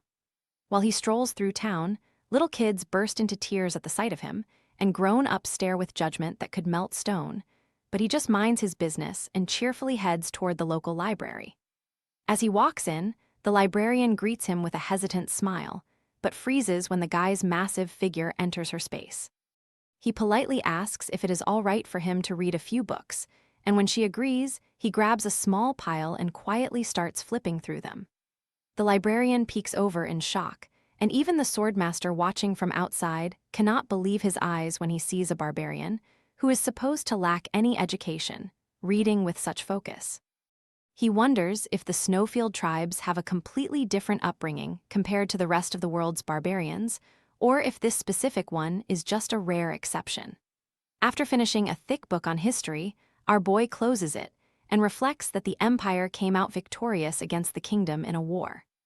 He remembers that a few years ago Manhwa visited the snowfields to deliver and sell weapons to the kingdom, but even then the empire pulled off a win, and now the former kingdom stands as nothing more than a vassal under the empire's rule. After the empire's victory, its influence grew to the point where it swallows nearly half of the human world, and it keeps expanding as if it plans to eventually consume the whole planet. Once our boy finishes reading about all the empires and their thirst for world domination, he shifts his attention from boring old humans to the non-human side of things, and picks up another book to explore what fantastical beings exist in this wild new world. He reads about a massive dwarven cave called Mantamia, said to be overflowing with rare ores that glitter like treasure, and then about a fairy village named Pisarapia, which sounds like something straight out of a dream. The next part introduces floating cities in the sky known as Lagamiria, homes of celestial beings, and finally the hidden elven sanctuary called Elfo Sagrado, a place so elusive that even the strongest rulers in history have failed to uncover its exact location. Cattle chuckles and guesses that if anyone ever gets into that elven sanctuary, it might as well be him. But right when he feels confident, he stumbles across another topic that catches him off guard. Apparently, there are places just as extreme as the snowfield he crawled out from. They are called demon zones, and these are areas where humans are absolutely not welcome. The creatures in those places do not follow the same rules and look nothing like regular monsters. The world has only 5 demon zones, but each one stretches across massive lands and sounds more unhinged than the last. He reads about the silent forest where everything is swallowed by absolute stillness, then the abyss that pulls everything into evil, the deep sea where weird aquatic primates breathe like humans, the hollow pit where nothing lives and even nothingness itself creeps you out, and of course the snowfield, the same one that our boy calls home. Inside these regions, terrifying monsters known as aberrations live and thrive, but the book mentions that they cannot pass into the human world, which makes Cattle pause and wonder just how ridiculously big this world is supposed to be. He recalls how enormous the snowfield was and finds it insane that there are multiple places out there just like it. After soaking up all this new knowledge, he stands up with a sense of gratitude and politely thanks the librarian, who quietly nods and nervously accepts his appreciation without saying much else. Our hero strolls back to the guild and walks up to receptionist Rosa with the same casual energy and asks if any new quests are available for the day. She presents a few fresh request forms, and as Cattle flips through them, far away from the guild, Master Kane finishes observing and finally concludes that the time has come for a direct confrontation with the mysterious Ashen Barbarian. At night in the middle of the bustling city, he strolls back feeling fully satisfied after managing to complete over a dozen small requests in a single day. He is a little surprised at how all those tiny rewards stack up to a pretty decent amount overall. As he walks alone through a quiet street under the dim moonlight, he thinks to himself that, at this pace, becoming a world-famous mercenary is just around the corner. However, he remains blissfully unaware that a certain hooded mustache is already waiting for him just around the turn. Suddenly, the hooded geezer steps right into his path and locks him in with a sharp stare. As the swordmaster stands there trying to look all mysterious and cool, our boy casually points out that he knows the old man has been tailing him all day, which leaves Master Kane visibly shaken. He asks what exactly the guy wants from him now. Master Kane is stunned into silence because, in his mind, there is no way someone with ordinary senses could have noticed him, as he was confident his stealth had never failed him before, no matter how sharp the target. Just then, he gets hit with another shock when my guy reaches for his weapon and wonders out loud if the old man is actually a bandit. When he gets no answer, he starts thinking it is kind of impressive that someone managed to sneak past city security, especially since the border security was tight. At this point, Master Kane wants to reveal that he is actually the swordmaster himself, but his lips refuse to move after taking such a hit to his pride and dignity. But the bullying does not stop there. Cattle says it is truly a shame that the economy has fallen so low that an elderly man with a shriveled-up body has no choice but to turn to petty crime. His disappointment soon shifts into a smug grin, though, as he figures that catching a bandit who managed to sneak into town should definitely boost his aura at the mercenary guild without much effort. Although the swordmaster is not exactly thrilled with this misunderstanding, he thinks it might be a good opportunity if the barbarian will take him seriously as an enemy. That way, he can test the guy's real strength without holding back. As our barbarian begins closing the distance, the old man can hardly believe what he's seeing. His opponent completely vanishes right before his eyes without a trace, before he can even fully register what just happened. Our boy appears again mere inches from his face, and his massive hand stretches toward him at lightning speed. At the very last moment, though, the swordmaster jerks out of the way, and even Cattle is impressed by how smooth that dodge was for someone with 1 foot already in the grave. Master Kane nearly has a heart attack, realizing that if he had been even a millisecond slower, it would be game over for him. But the real shocker is that he did not sense a single drop of aura coming from Cattle.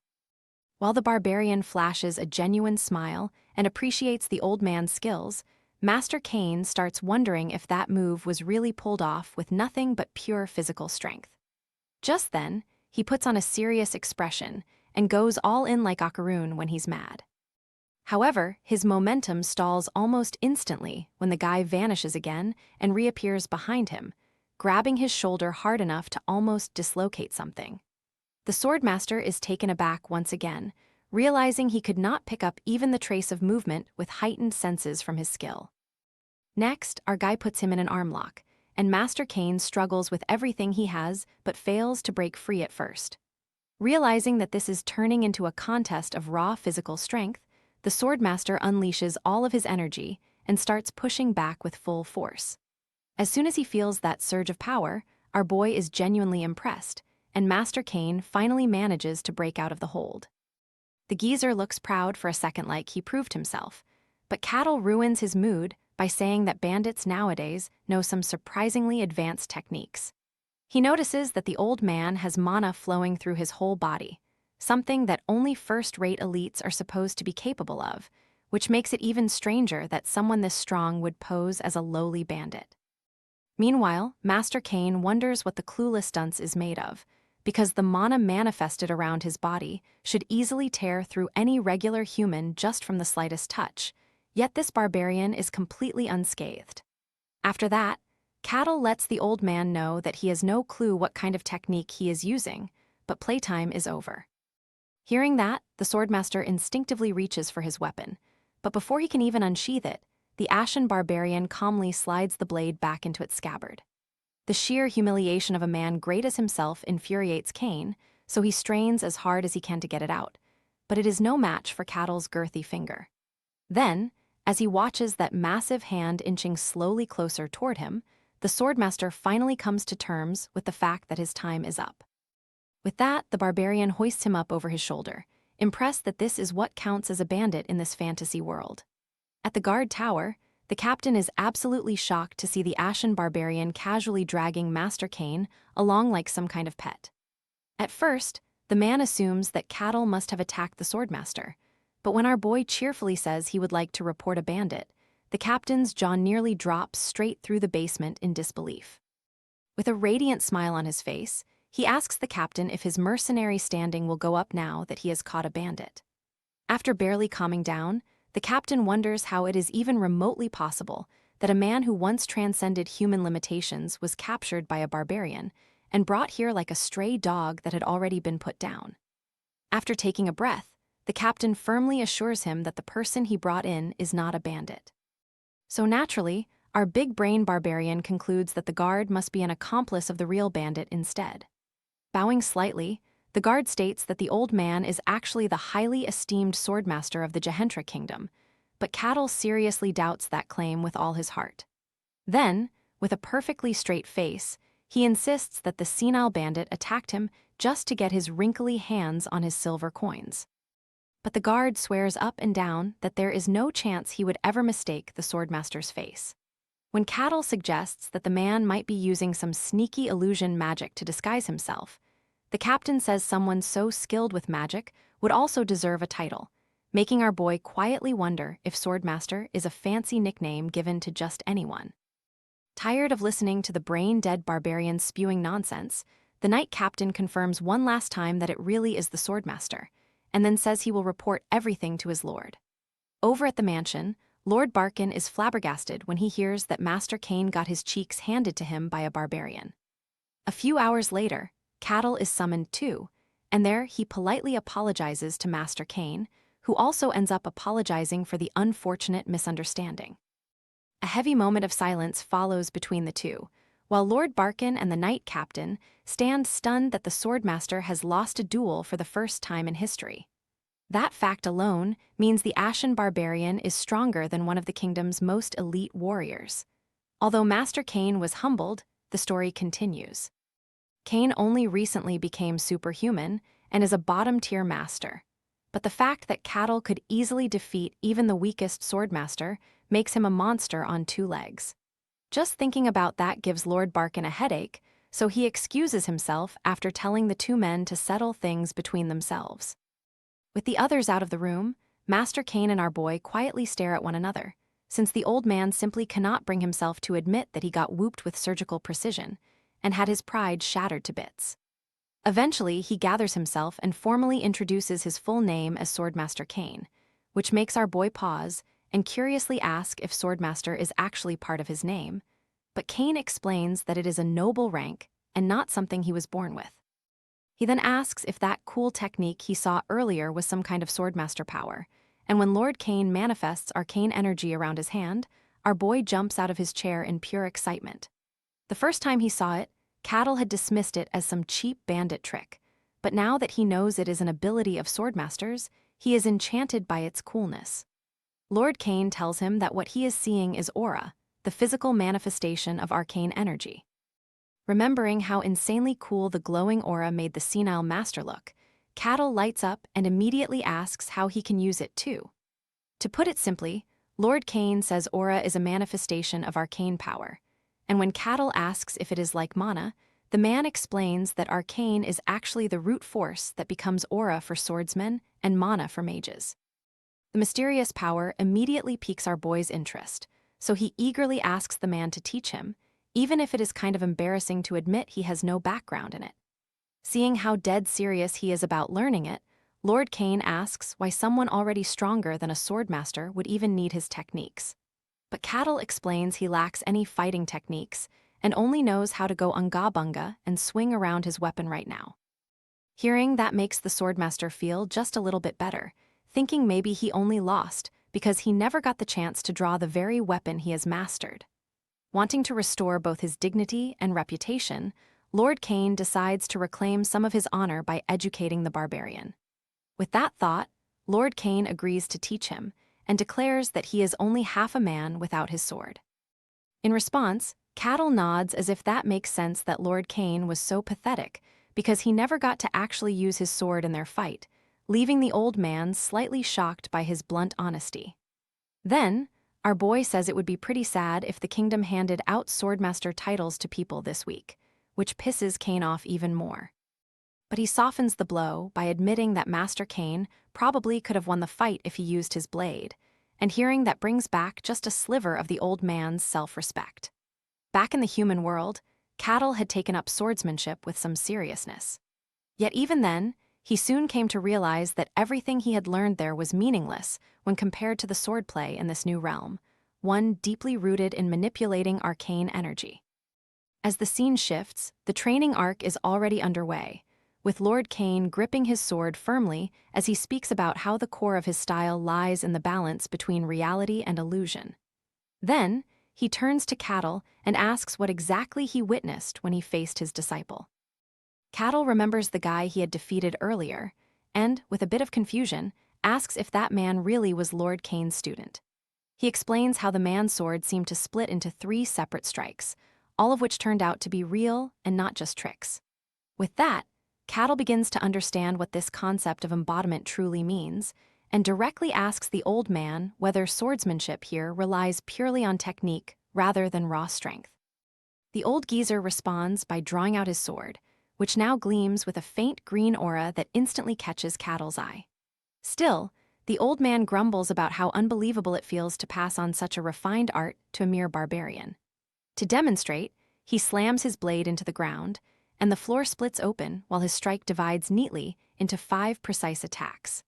The old man then launches into a vague explanation about how various techniques coexist and evolve. But Cattle doesn't pay much attention to all that, and instead says that he thinks he might be able to copy the skill.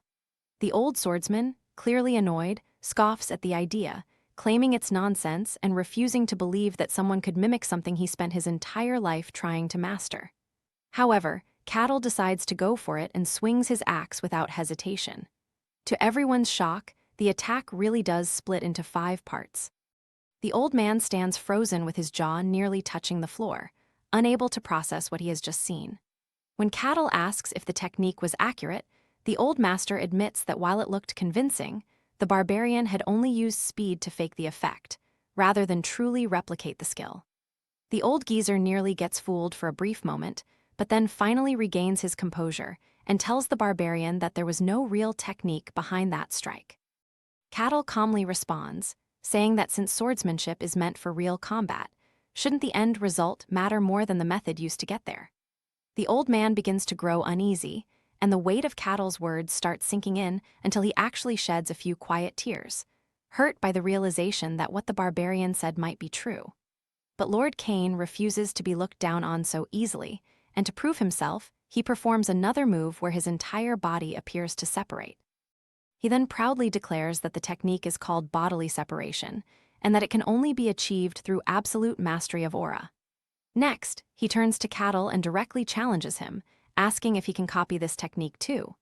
Without hesitation, the barbarian steps forward, and by moving at extreme speed, he fakes the effect once more, making it appear as if his body has truly split. The force of his attack tears off the roof and even stirs up a powerful whirlwind. Standing tall, the ashen barbarian asks with confidence if that was the correct form. The old man, now unable to keep it together, drops to his knees with tears in his eyes. He simply cannot accept that someone like Cattle could mimic the techniques he had spent an entire lifetime refining. Cattle turns to him and says that for someone with such a stern appearance, he really does get emotional too easily. Then, trying to lift the mood, Cattle tells him that his swordsmanship is actually quite impressive, and even admits that he had only swung his axe at full speed, saying it wasn't real swordsmanship at all. This little praise is more than enough to lift the old master's spirits, and soon he falls into a spiral of self-satisfaction, proudly thinking that only he and the entire world could ever truly embody both illusion and reality. Clutching his fist and whispering to himself, he insists that there is absolutely nothing wrong with his technique, and that the real issue lies in the fact that the barbarian is just an absolute madman. Cattle then brings up a calm request, asking the old man if he might truly teach him the deeper meaning behind a technique. The old geezer, still feeling the weight of his earlier emotions, offers an apology for letting himself slip like that, and soon after, his tone turns more focused. He explains that the first step on this path would be learning how to control the aura, and for that to happen, one must first begin to comprehend the arcane in its true sense. At that moment, Lord Cain adds that reaching the higher realms of mastery is something no one can accomplish without awakening the arcane, except for a rare few who carry blessings directly from the divine. Curious, Cattle asks whether this divine power exists as something entirely separate, and Master Cain responds by saying that the divine gift is something granted by the gods and holds no connection to a person's own skill or effort. He continues without pause, speaking about the arcane as a hidden force resting deep within each individual, and claims it to be the origin point from which all other abilities are born. Then he begins to describe the 5 stages of arcane mastery, with the very first of them being nothing more than the simple act of sensing its presence. Cattle wonders aloud whether every person is actually capable of doing that, but the old man answers with a quiet denial, explaining that only those who are able to feel it truly fall into what he calls the 3rd class. As he goes on about the 5 stages, Cattle finds himself recalling something Milna once mentioned, and it starts to make sense. The old man then remarks that this structure is only a convenient way of understanding things, and that the borders between classes are never as clean as they seem. After that, the two of them finally begin with the first stage, known as arcane perception. After closing his eyes, Master Cain calmly tells him to try feeling everything around him, because awakening the perception of the arcane means pushing every one of his senses to the max. He explains it is like noticing the wind on his skin, then sensing something else like a second presence. But after just a few seconds, Cattle flat out says he feels absolutely nothing at all. Mildly shocked, Master Cain did not expect him to give up that fast, and admits he assumed someone with Cattle's level of strength might not be able to pick it up so easily. After all, it is pretty common for warriors without any magical training to slowly gain arcane perception over time, which makes this barbarian an unusual exception. Master Cain then guesses it could be one of those strange quirks caused by the White Wasteland, and Cattle recalls that none of the other barbarians he knew had any idea what this arcane stuff is. After hearing that, Master Cain nods and explains that sensing the arcane is far from easy, which is why he offers to channel a bit of energy into him and unlock his path by brute force. Even though he still doesn't understand a single thing the old man just said, Cattle feels excited once he realizes Master Cain is about to transfer some of his aura and unlock his path by brute force. With the soul of a true aura farmer, Cattle is hyped as he says he is more than ready for whatever comes next. He sits down with high expectations, while the Swordmaster tells him to let go of all tension and focus completely on what is happening inside his body. After that, Master Cain places a steady hand on his back and begins channeling aura, but he freezes for a second when he senses what is actually going on inside this guy. He starts questioning whether the Ashen Barbarian is even human, because his insides feel more solid than rock, and his muscle density is so absurd it might as well be a black hole. Still confused why nothing is happening, Cattle turns his head around and asks what the holdup is, and the old man admits that he was lost in thought. However, Master Cain quickly realizes that he simply cannot reach Cattle's arcane core. No matter how far he pushes his aura, it feels like he is being pulled deeper and deeper into some never-ending abyss that keeps crushing him with its raw pressure. Eventually, he admits that this method will not work at all. Hearing that, Cattle's disappointment is immeasurable, and his day is ruined. He stares in confusion and frustration, asking if it is just not possible because he has zero talent for magic. But Master Cain firmly clarifies that simply channeling aura into him is not enough to draw out the arcane from someone, so the only remaining option is for people like him to awaken it on their own. The problem is, though, that he could not even find a trace of arcane anywhere in Cattle's entire body. Baffled, our boy asks if that means he just does not have the power in him at all, and Master Cain explains that he simply could not confirm anything because Cattle's body is far from normal. The Swordmaster explains that his aura needs to pass through the body smoothly, but Cattle's build is so absurdly solid that his aura cannot travel far enough inside. After realizing that even a top-tier Swordmaster like this guy cannot help him, he pouts like a kid and mutters that this means he will never get to use that cool, mysterious power. In response, Master Cain tells him that he cannot say for sure whether there is a path or not, so he might just need to find a Swordmaster with a stronger aura or try his luck at the Mage Tower instead. Though he sincerely apologizes for not being able to help more, Cattle just brushes it off and says it is totally fine since there is still a sliver of hope left. After that, he thanks the senile swordsman for everything he taught him, and Master. Now he's starting to notice that wherever he goes, children cry and cling to their mothers. Even grown men would try their darndest to stay out of his way. He wondered if these extreme reactions were due to his primitive clothes instead of his monstrous frame built for the NBA. He's wearing a beast hide vest, which doesn't exactly scream civilized, especially to normal folks. For today's mission, it's time to finally get some civilized clothing. The first store he visits is quite high-end. All sorts of colorful fabrics and garments are laid out neatly. When the manager sees what kind of hulking beast has just walked into his store, he almost passes out in fright. He tells Cattle they don't have anything giant-sized, but offers a custom order if he is willing to wait, which cheers Cattle up. He excitedly places an order. The manager takes his contact information and promises to notify him when it's ready. He fears that if they deliver clothes that don't meet the barbarian's tastes, the business and his life would be ruined. After getting measured and finalizing the order, Cattle leaves to make his way back to the guild hall. On the way, he comes across a curious blue gem sitting on the roadside. He picks it up, examines its luster, and pockets the shiny gem, noting to ask the guild hall about it later. He brings it to Rosa, the receptionist. Rosa examines it and concludes it isn't a natural gemstone. Its surface is too smooth, likely carved, with no markings. She stares into the blue orb, becoming entranced.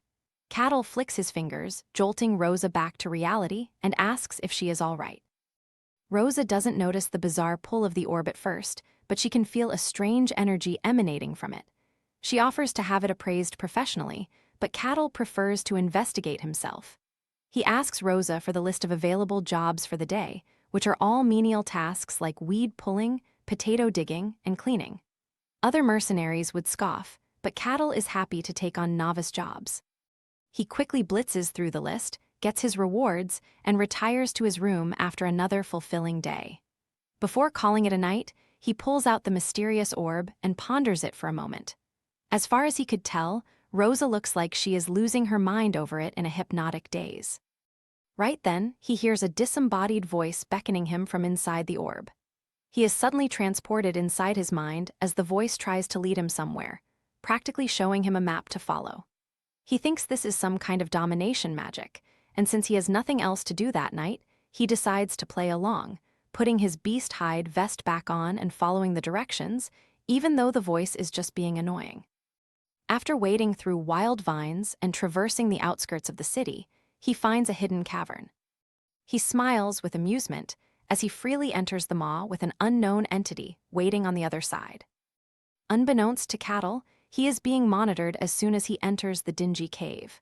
He is being eyed as just another sacrifice, a dumb barbarian big enough to make a good offering.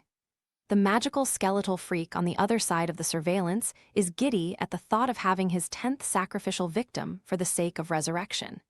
In the past, during a great warring period, many kingdoms fell into ruin.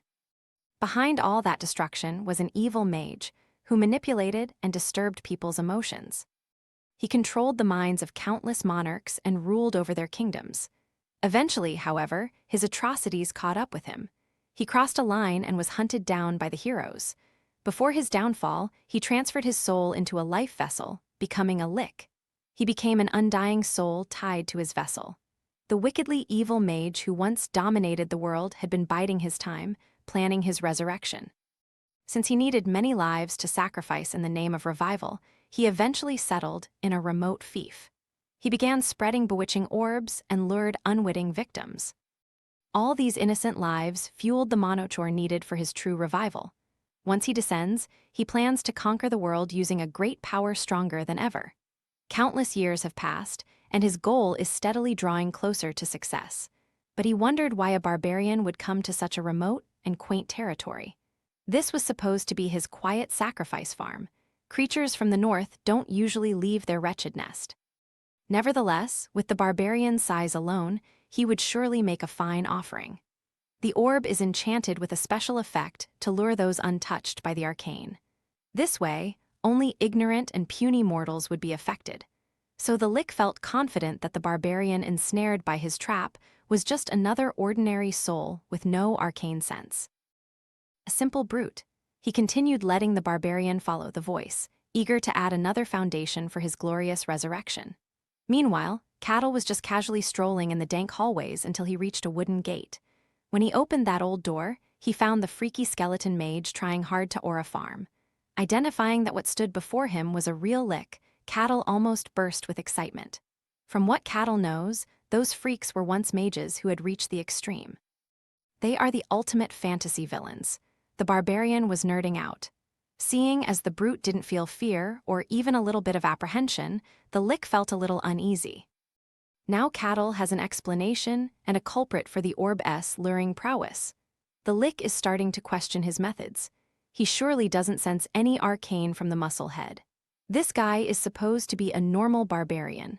Then the only explanation must be some kind of mental protection artifact, and a high-end one at that. Something powerful enough to block the senses of a lick. He praised the barbarian's luck for stumbling upon such a thing when Cattle had no idea what he was talking about. The lick waved his scepter and wrapped the loose skeletons around the crypt with mana, while threatening to crush Cattle by force. He set his minions loose to swarm the living sacrifice. Cattle was just enjoying a classic fantasy game encounter, a dungeon showdown with an evil lick. As soon as the first skeleton entered his range, he slapped that pile of bones to the dirt. It was so forceful that it sent shivers down the summoner's spine as the skull cracked and fragmented. Cattle rated his slap a little flimsy, but yielded better results than he expected. With his pride hurt, the lick set his sights on Cattle's arms and legs for the next wave. It doesn't matter if the sacrifice is crippled, he just has to be alive for the ceremony. The next batch of skeletons was a little fancier. They had swords. Cattle scoffed and sent a haymaker that shattered the first one's jaw. With another strike locked and loaded, he added another shattered skull to the count. The third one fell to a brutal roundhouse kick. The fourth was sent back down to the ground with ease. Seeing his minions fall in such a devastating manner, one after another, the lick was slack-jawed. Thankfully, Cattle had some experience dealing with these bony bastards from his first dungeon run. Destroying the head by sheer force is a very effective method. He was actually disappointed that the lick didn't summon at least a Death Knight or something stronger. Hearing his lament really hurt the Lick's pride. The sack of bones stammered that he wouldn't be playing nice anymore. He raised his scepter and made a peculiar summon rise, coating its body in full armor made of mana. It was a skeleton knight, and Cattle wasn't impressed. He already one-shotted one of these not long ago.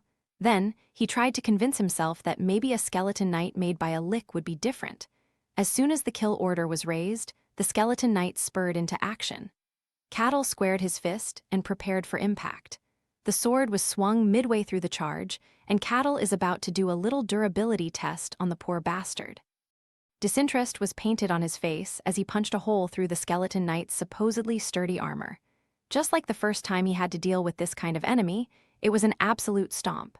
But unlike the last skeleton knight he dumpstered, this one still had enough juice to demand a round two. Cattle was pleasantly surprised at the thing's toughness. The Lick was frantically juicing up the knight, opening his mana to the limit to sustain his summons. The bag of bones snarled at Cattle even though most of its joints had turned to dust. Cattle just stood there, waiting for what the crippled skeleton knight had in store for him. He clenched his fist and perfectly timed a straightforward punch to the face. Once again, the knight was sent flying like a bony rag doll. It crashed into the cavern walls, its bones mixed with the debris. The Lick could feel his dream of resurrection slipping through his finger bones. Cattle stepped forward, stepping through and crushing the loose bones scattered all around. Then, he asked the Lick if that was all.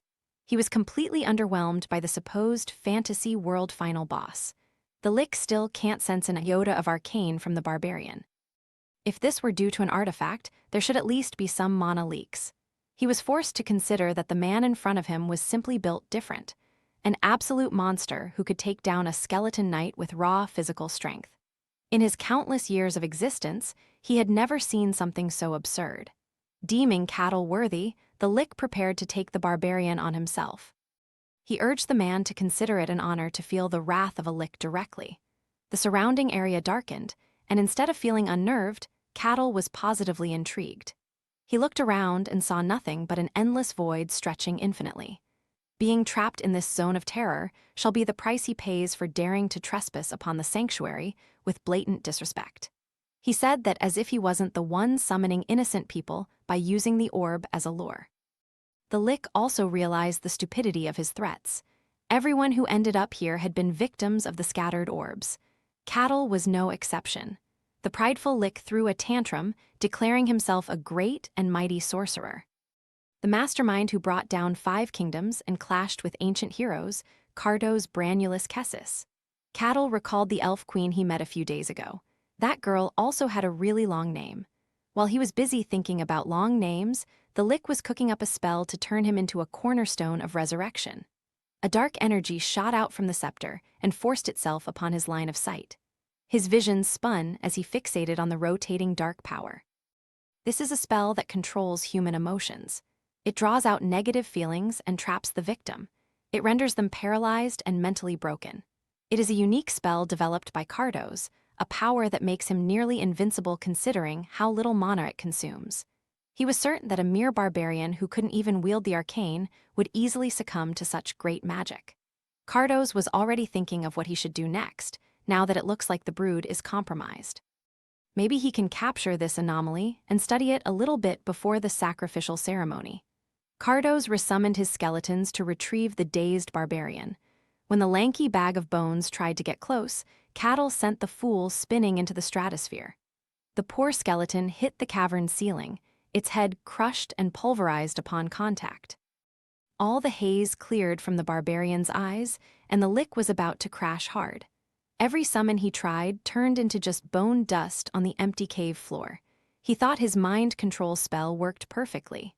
Cattle wasn't impressed at all by any of those tricks. The skeleton summons were getting boring, and he let out a sigh. His dream of an epic showdown fell flat. Each word he shouted chipped away at the Lick's pride.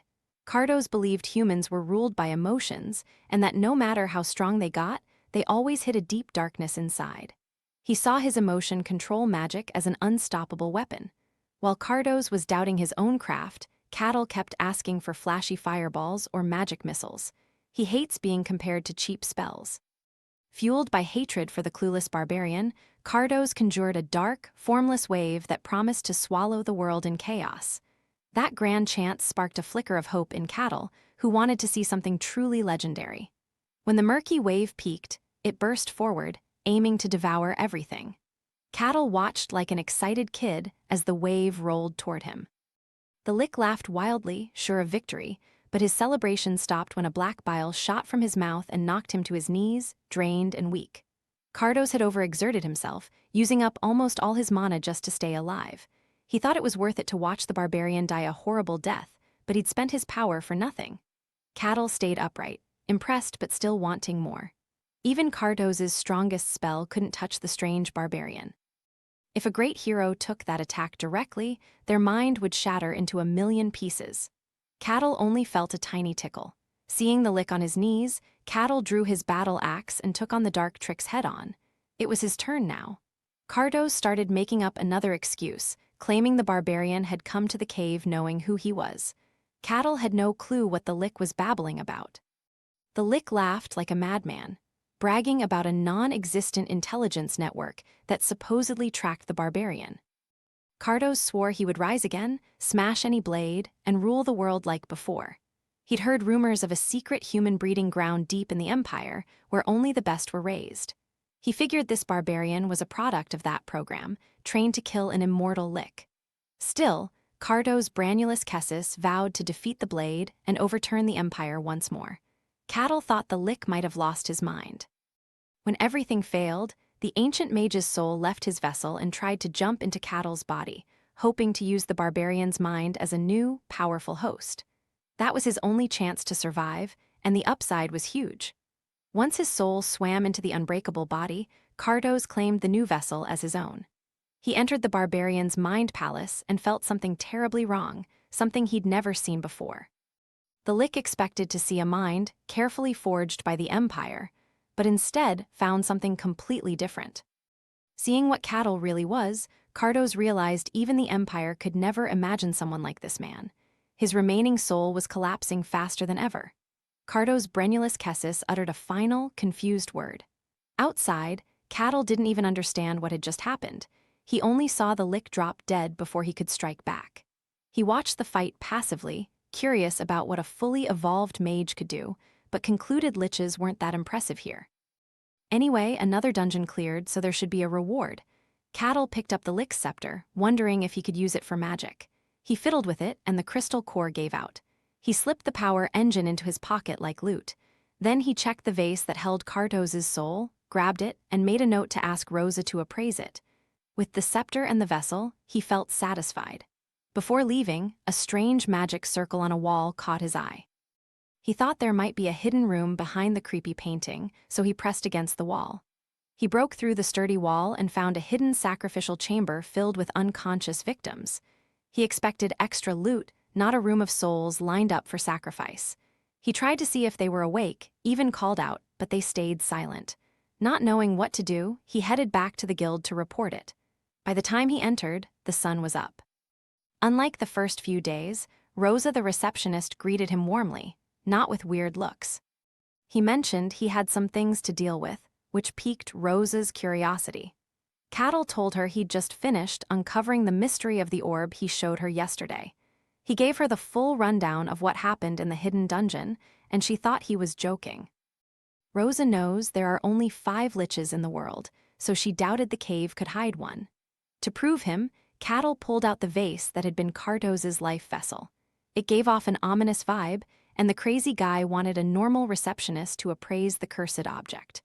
Rosa didn't know how to answer that wild request. Then she realized the barbarian's story was real. He also said he'd found a few people held captive for a sacrificial ceremony.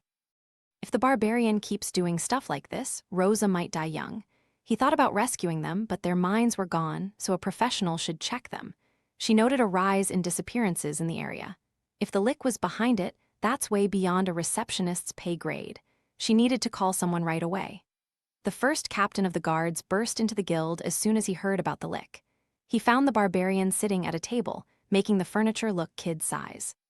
Cattle assured the nervous captain that the worst was already handled, so there was nothing to worry about. When he mentioned the name Cardos Brunulus Kessis, the captain was shocked. Of course he knew the name, anyone on the street would. Cardos was pure evil in sorcerer form, turning the world upside down with emotion manipulation magic, driving 5 kings mad and ruining 5 kingdoms. Ordinary folks today would freak out hearing that the madman turned himself into a lick, but Cattle insisted the lick wasn't that impressive. Cardos ended up self-destructing. Knowing how important this news was, the first captain asked for more details. Even though Cattle wanted to help, there wasn't much else he could share. It ended too quickly. Then the captain asked the barbarian to wait while he notified Lord Varkin. When the overseer of the territory heard about a death agent near his lands, he couldn't believe it. He tried to convince himself it must be some other monster. But the rescued people confirmed their captor was a lick, and they even had a life vessel as proof. Soon the Empire will send investigators, even though Lord Cain was away from the estate. It's the Lord's duty to keep the capital informed. They're lucky the barbarian found the lair, otherwise things could have been far worse. Cardos was probably preparing to resurrect himself. Cattle had pulled off another amazing feat and deserved a fitting reward. Lord Varkin struggled to think of a suitable gift. The next day, the Lord woke up, put on his fancy robe, and a maid rushed in to tell him the sun god's inquisitor, Lord Aquas, was arriving to investigate. Varkin quickly changed into proper attire and met the guest. He introduced the inquisitor, who was known as the most powerful sun god inquisitor on the continent, having beheaded 7 warlocks and stopped a massive pagan ritual. She held more power than any provincial lord. Lord Luke Varkin introduced himself and thanked the inquisitor for the sudden visit. Aquas, the inquisitor of the sun god, introduced herself as the youngest ever to hold the title, boasting she'd slain 7 warlocks and disrupted a huge pagan rite. She's considered the most powerful inquisitor of the sun god across the continent, and even the Empire defers to the sun god's church. Lord Varkin began recounting the hidden dungeon incident, assuring the inquisitor it was resolved, then asked why she had come. She said she traveled far to discuss a divine oracle, but wanted to hear more about recent events first. With no other choice, Luke Varkin gave the full story of the lone barbarian who defeated the lick, naming the evil as Cardos Brunulus Kessis. He even showed the phylactery that held Cardos's soul, which shocked the inquisitor. She clutched her sun pendant, uneasy about what had happened. She asked if the barbarian was still in the estate, and he confirmed he was. She remained skeptical about the claim that Cardos was defeated, so Varkin added that the barbarian had also beaten Lord Cain fair and square, proving a new powerhouse had emerged. Aquas wanted to know which tribe the barbarian came from. When Varkin mentioned the White Wastelands, she imagined a being from the demon realm, which normally can't leave its world. She began to think the barbarian might be why she was there. She formally requested a meeting with the mysterious man. Meanwhile, Cattle was still examining the crystal he'd taken from the Lick scepter, thinking he should ask a mage about it later. Earlier, the first captain had told him to meet the sun god's inquisitor at the church and to show respect. After gearing up, he headed straight to the church for the scheduled meeting. In this world, gods truly exist and are everywhere. Gods grant power directly to those they deem worthy and sometimes walk among mortals. People build shrines and churches to worship them. Seeing the sun god's church in person, Cattle was blown away by its size and grandeur. The first captain explained how the meeting would go. Someone would guide Cattle inside. When he entered, he was amazed by the interior, fitting for worship of the sun god. 3 nuns greeted him respectfully. Inquisitor Aquas was already waiting, so he followed the nuns' lead, feeling a bit awkward. He was led to the inner sanctum and saw the youngest sun god Inquisitor, prim, proper, and respectful. Seeing how young she was yet already at the highest rank, Cattle realized she must be really good at her job. His enigmatic smile caught her off guard. Getting straight to business, Cattle asked why they were meeting. She wanted to hear about the recent dungeon incident where the alleged Cardos, a world-shaking villain, was felled. She thought only heroes could stand against such evil. Cattle noted that the Cardos he saw was just a bumbling skeleton that destroyed itself. He saw the Inquisitor had doubts, but he could only speak of what he witnessed. To build trust, Aquas suggested letting her god act as a direct witness. If anyone lies in the presence of a deity, a divine reaction will strike. She expected the barbarian to resist, but she'd never met one like him. Cattle was happy to go under that divine lie detector. He saw it as a chance to feel the power of a god himself. Aquez was surprised. He seemed excited instead of nervous. He had nothing to hide, after all. With his consent, Aquez began the ritual. She prayed to the sun god who watches from the highest sky, saying all falsehoods would be revealed. A bright beam of sunlight flooded the church, filling the space with divine power. Cattle felt the intense sensation of an all-seeing presence. It was a strange feeling, like an overwhelming presence beyond the bright light. The presence was massive, beyond any human description. Cattle sensed the divine eye looking at him, confused. Both sat across from each other while the divine energy swirled around. The Inquisitor was pleased no instant divine reaction fired, so they could finally talk honestly. From now on, nothing false could pass within that pillar of light. Cattle crossed his arms, nodded, and prepared for a truthful conversation. He calmly explained how he cleared the dungeon and that the lick self-destructed and no negative reaction occurred. The girl thought the barbarian was lucky. She guessed Cardos had exhausted too much energy trying to resurrect, otherwise the barbarian wouldn't still be alive. She asked if his doubts were cleared, and he confirmed they were, apologizing for his earlier rudeness. The barbarian smiled faintly, admitting he found the whole thing entertaining. Aquez then asked if he truly came from the white snowfield.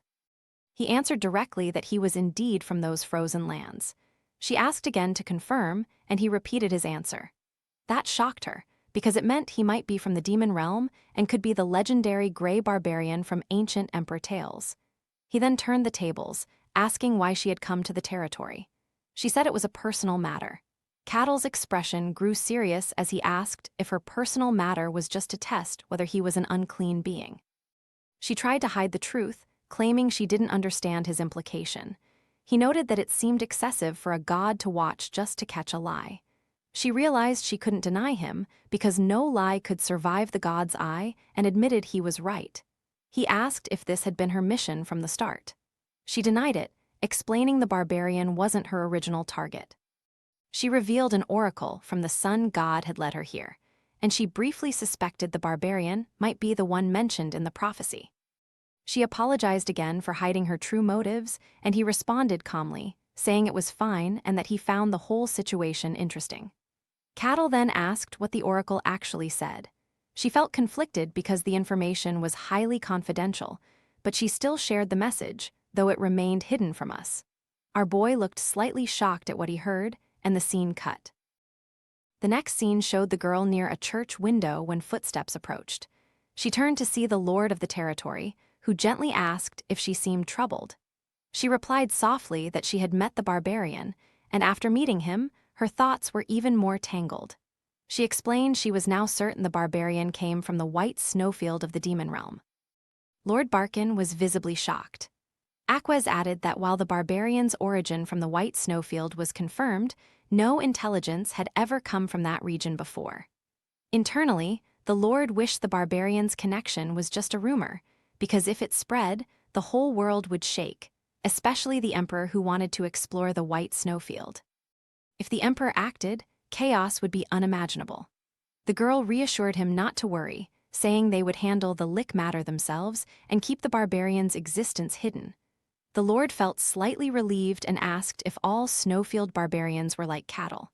She replied that was unlikely, because if they all were, they would have already conquered the world. The Lord reflected that barbarians are strong but often stupid, and wondered what would happen if they gained intelligence along with power, finding the thought terrifying. He nervously asked about rumors that the current barbarian king was different, possessing both power and intelligence. Aquez confirmed she had met him once and that he was indeed very different from other barbarians.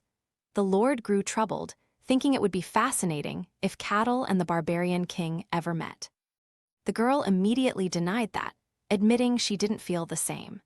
She thought relations between barbarians and the god's servants had never been smooth, and the rise of barbarian power wasn't something they could ignore. The Lord then asked about the oracle's message, wondering why the whole meeting was kept private. She replied that she only needed to confirm one thing. When he pressed further, she looked out the window and explained she needed to confirm whether cattle was human or just looked human. Growing more curious, the Lord asked what kind of oracle message could make her so doubtful. She repeated the oracle's words, but they stayed hidden from us. The Lord showed a shocked expression upon hearing them. The scene shifted to his private chamber, where he asked the barbarian how he was doing. The barbarian said he was fine and wondered why he'd been called. The Lord said there was one matter to address, and while it wasn't an apology, he'd prepared a small reward for protecting the territory. He placed a leather pouch on the table. Cattle looked at it, surprised. The Lord explained it wasn't an ordinary pouch, encouraging him to check it himself. Cattle felt the pouch was special. The Lord revealed it was an artifact-type bag that could store many items, limited only by its internal capacity, which was almost as large as the reception hall. The barbarian was stunned, as it was his first real artifact. The Lord explained anything could fit inside, even objects larger than the opening. Cattle immediately tested it, lifting his heavy axe and doubting it could fit. In the next moment, the axe vanished into the pouch, leaving him speechless. The Lord showed how to retrieve items by placing a hand inside and imagining the object. Cattle easily pulled the axe back out, eyes sparkling. The Lord said this was his gift for saving the territory. He considered the matter settled, but the prophecy still lingered. He recalled a swordmaster's warning that demons were appearing in the world, hinting at something major. The Lord connected this to the prophecy and remembered what Aquaz had mentioned about a great evil descending on the territory and spreading worldwide. A network of villages scattered across the land suddenly lost contact with one of them.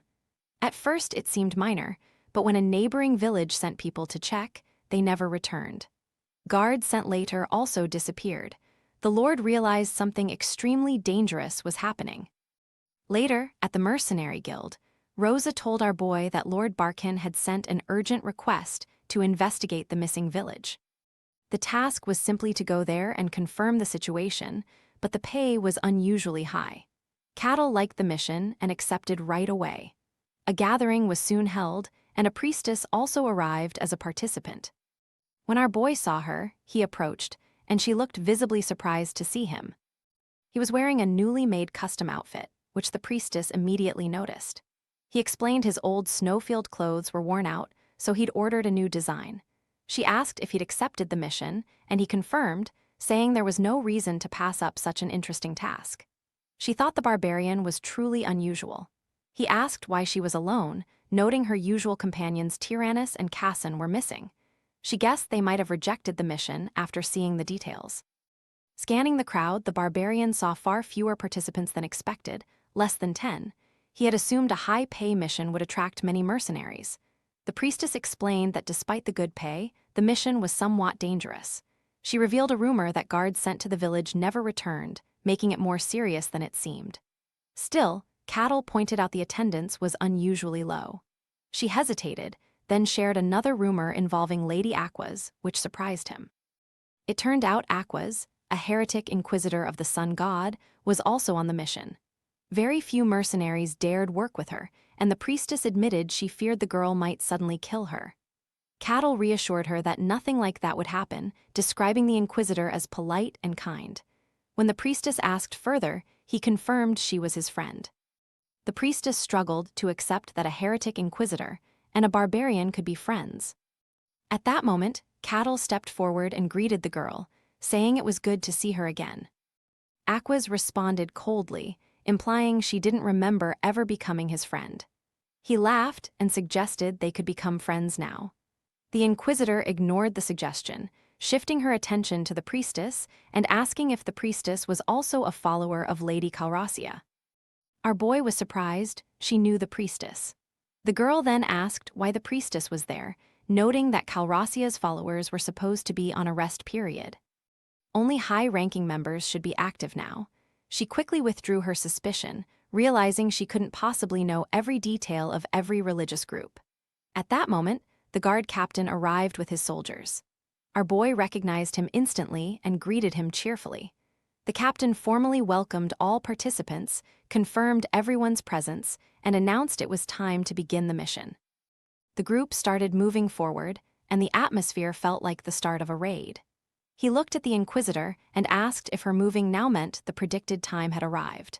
She was startled and admitted she couldn't say for certain since the oracle never gave an exact timing. It was also possible the village had simply lost contact for ordinary reasons.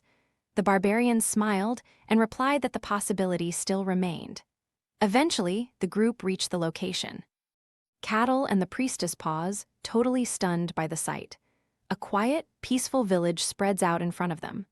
The guard captain scans the area with keen eyes, feeling the odd silence. He asks the Inquisitor if she senses anything, and she calmly says she feels nothing at all. Hearing that, the captain assumes the villagers must have run away. He orders everyone to split up and look for clues, and the group nods and begins the search. The captain remains on edge. The village is tiny, barely able to support 100 people, yet every soul seems to have vanished without a trace. He insists there has to be some hint. As they start searching, one member stops dead in front of a house, eyes widening at the food laid on the table. He rushes to the captain and reports what he sees. The captain first thinks the panicked villagers might have left the food behind while fleeing, but the man points out the meal is still warm. The captain's eyes widen in shock. He steps inside, walks to the table, and stares at the steaming dish.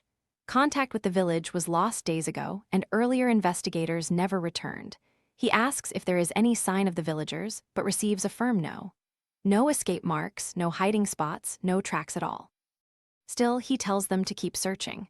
Everywhere they look, they find signs of daily life, but no human presence. He checks with the other teams and gets the same reports, evidence of living, but no evidence of departure. Finally, he asks Aqua if she has any idea what's happening. She admits she has none.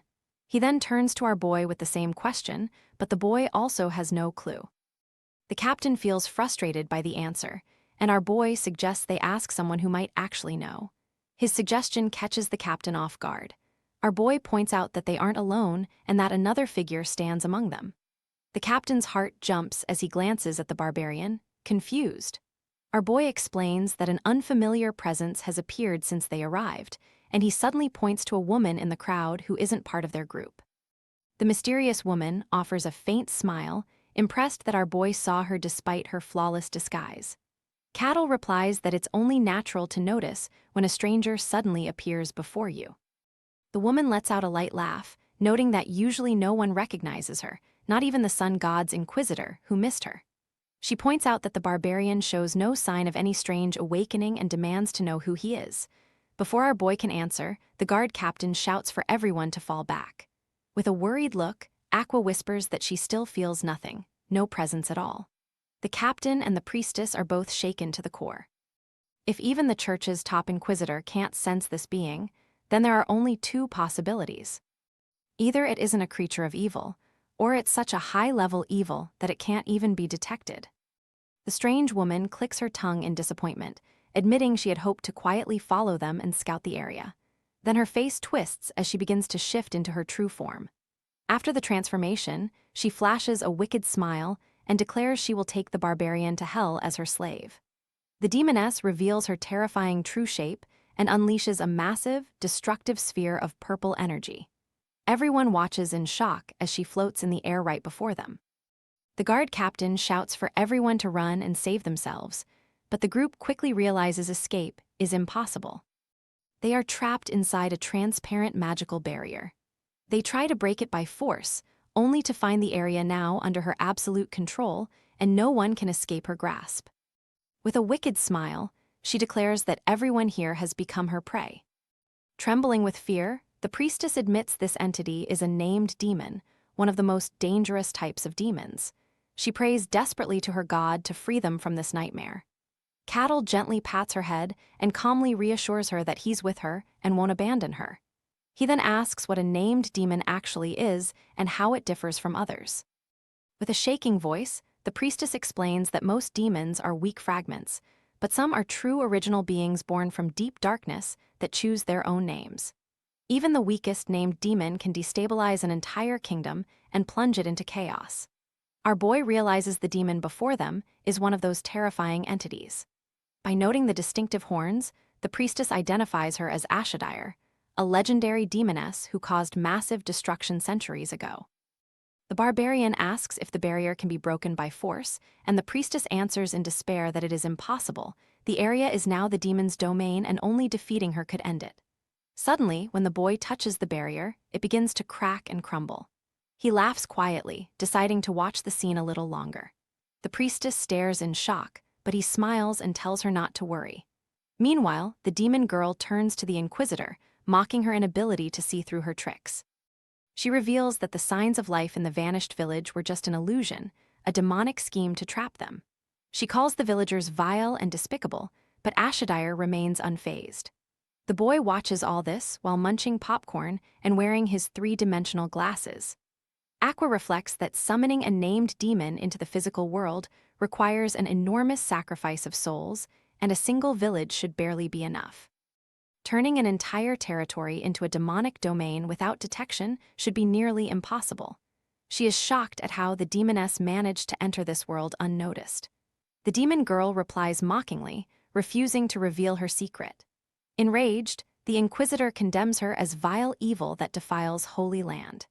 The demon girl laughs loudly, calling the Inquisitor an obedient dog of the gods, and questions whether her god can truly save her. She then grows serious, declaring that deep cracks are forming in the fabric of the world, and that this world no longer belongs only to humans and gods. Long ago, there was an ancient war where gods and humans fought fiercely against evil, eventually winning and banishing it to deep dimensions. The demon girl proudly proclaims herself as the demon of gravity, saying she has waited centuries in hell for this moment. She vows to erase the shame of past defeat and blanket the entire world in darkness and evil. Aqua counters with fury, insisting the world belongs only to humans and gods, and that such a disgusting creature must return to where it came from.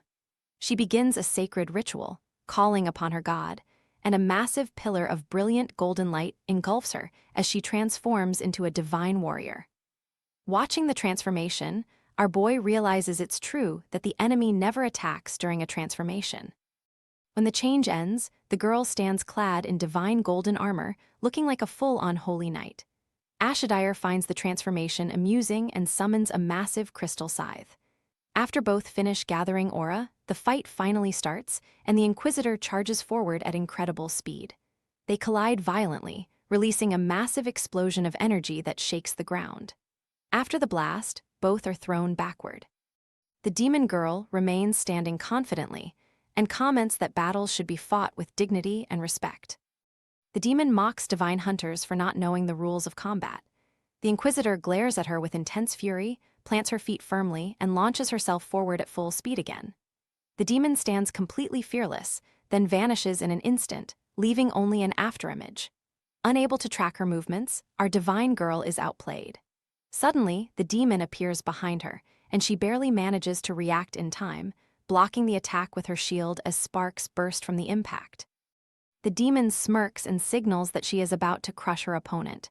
She generates a concentrated surge of demonic energy at her fingertip and releases it. Aqua struggles to hold her shield, but the force steadily pushes her back. Eventually, the pressure becomes too much, and the demon's power pierces her defense. As soon as her shield breaks, the Inquisitor begins reciting holy scripture. While she chants, radiant light bursts forth, forming a defensive holy barrier that pushes the demon back and lets the divine girl rise again. The demoness is genuinely surprised that someone so young can recite scripture at this level and admits it is impressive. The girl continues chanting, invoking another scripture that can burn away evil, and launches her attack toward the demoness, who instantly meets it head-on and counters with a strike infused with demonic power. Their attacks clash, and the demon girl manages to deflect the light. Aqua is shocked that her attack has been met so cleanly. The two exchange repeated full-force attacks, their weapons colliding again and again. One shines with holy energy, the other with demonic power. The clash between light and darkness becomes so intense that the surrounding area begins to suffer. The priestess trembles from the shockwaves. Some party members retreat, unable to withstand the pressure of the battle. Violent clashes continue, and the mixture of holy and demonic energy makes the atmosphere increasingly overwhelming. Cattle watches the entire battle with excitement, finding it extremely entertaining. The priestess asks whether he can help Lady Aqua. Our boy calmly replies that he can help, but then casually wonders why he should. His answer shocks the priestess, but he explains that interfering would only ruin the fight. Although he wants to fight a demon himself someday, for now he prefers to simply enjoy watching the battle. The priestess is left stunned, thinking this is nothing like how things are supposed to go. Meanwhile, the divine knight and the demoness continue exchanging powerful blows. At one point, both are pushed back after their strikes collide. Asura acknowledges that the Inquisitor truly deserves the title of the gods' hunting dog. She believes her own strength is superior, yet the matchup is not in her favor. She begins to feel pressured as the demon steadily pushes her back. The demoness realizes that if the fight continues like this, it will drag on far too long, so she decides to change tactics to gain the upper hand. Asura suddenly shifts direction, and Aqua instantly understands her intention. Instead of confronting the Inquisitor, she charges toward the party members. None of them can react in time, but our divine knight intercepts the attack and blocks it, saving everyone. The members freeze in fear, trembling as they watch the clash between a divine warrior and a named demon. After this move, the Inquisitor finds it harder to defend and is forced to continuously deflect the demon girl's relentless attacks. Filled with anger, she curses the demon, while Asura responds with mocking laughter, implying that fairness cannot be expected from a demon. The Inquisitor grows even more furious and begins chanting another holy scripture, forming a sacred rail around herself. She urges the party members to quickly move into her holy zone. They rush inside and thank her while the demon girl watches with a smug smile, mocking the waste of such precious scripture. Enraged, the Inquisitor advances with the intent to attack. The demoness welcomes her approach and steps forward as well. Aqua grips her sword tightly and launches a clean holy strike, but the demoness easily deflects it and moves with gymnastic grace to stand before her. She mocks the girl, claiming that no one will ever recognize her noble sacrifice. She further taunts her by suggesting that if she loses, the honor of the sun god will be disgraced, but if she wins, both her prestige and her god's influence will rise. However, to do that, she must remove the protective barrier from the group. The girl grows both angry and cautious, clearly sensing a trap. She ignores the provocation and prepares for the next attack. Suddenly, a massive surge of demonic energy floods the surroundings. She barely manages to hold it back with her shield as the demoness floats in the air, completely enveloped in demonic power. In the next moment, she senses something enormous rushing toward her. A Sheshker appears right in front of her, and a violent explosion erupts. The girl is forced back, planting her feet and bracing herself, only to be shocked when the demoness keeps advancing without pause. The demon girl releases waves of tentacle-like demonic energy that surround the Inquisitor from all directions. Pushed to the edge, she begins chanting scripture, but the demoness suddenly emerges from the energy pool right beside her, clearly intending to stop her.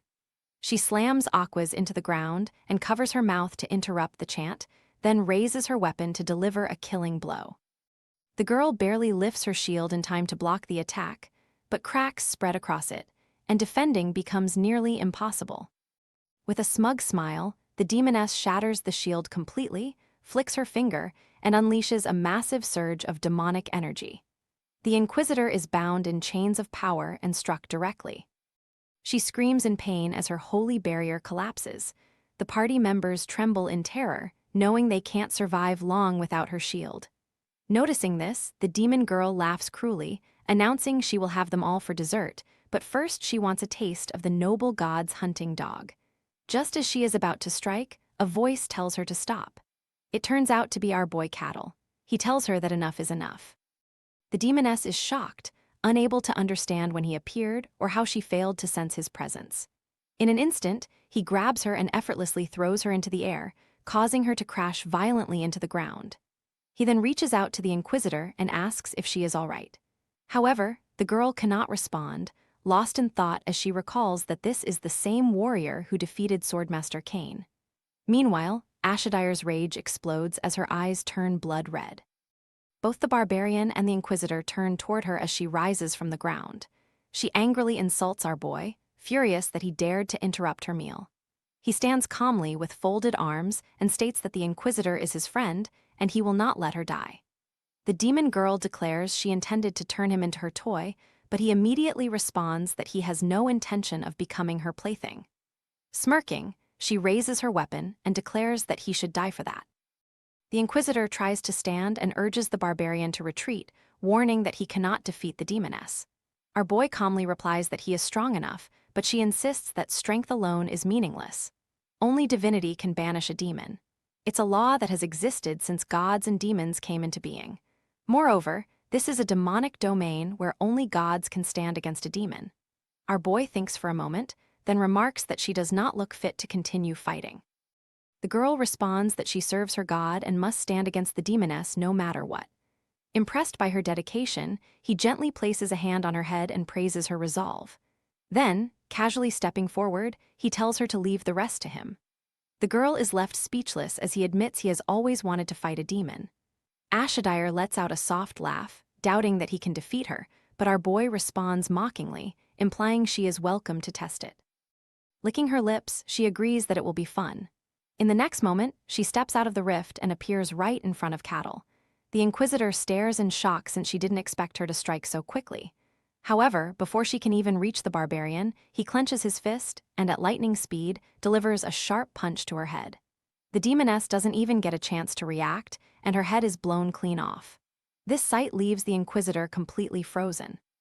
With nothing but his bare fist, our boy had crushed the head of a powerful demoness as easily as smashing rotten fruit.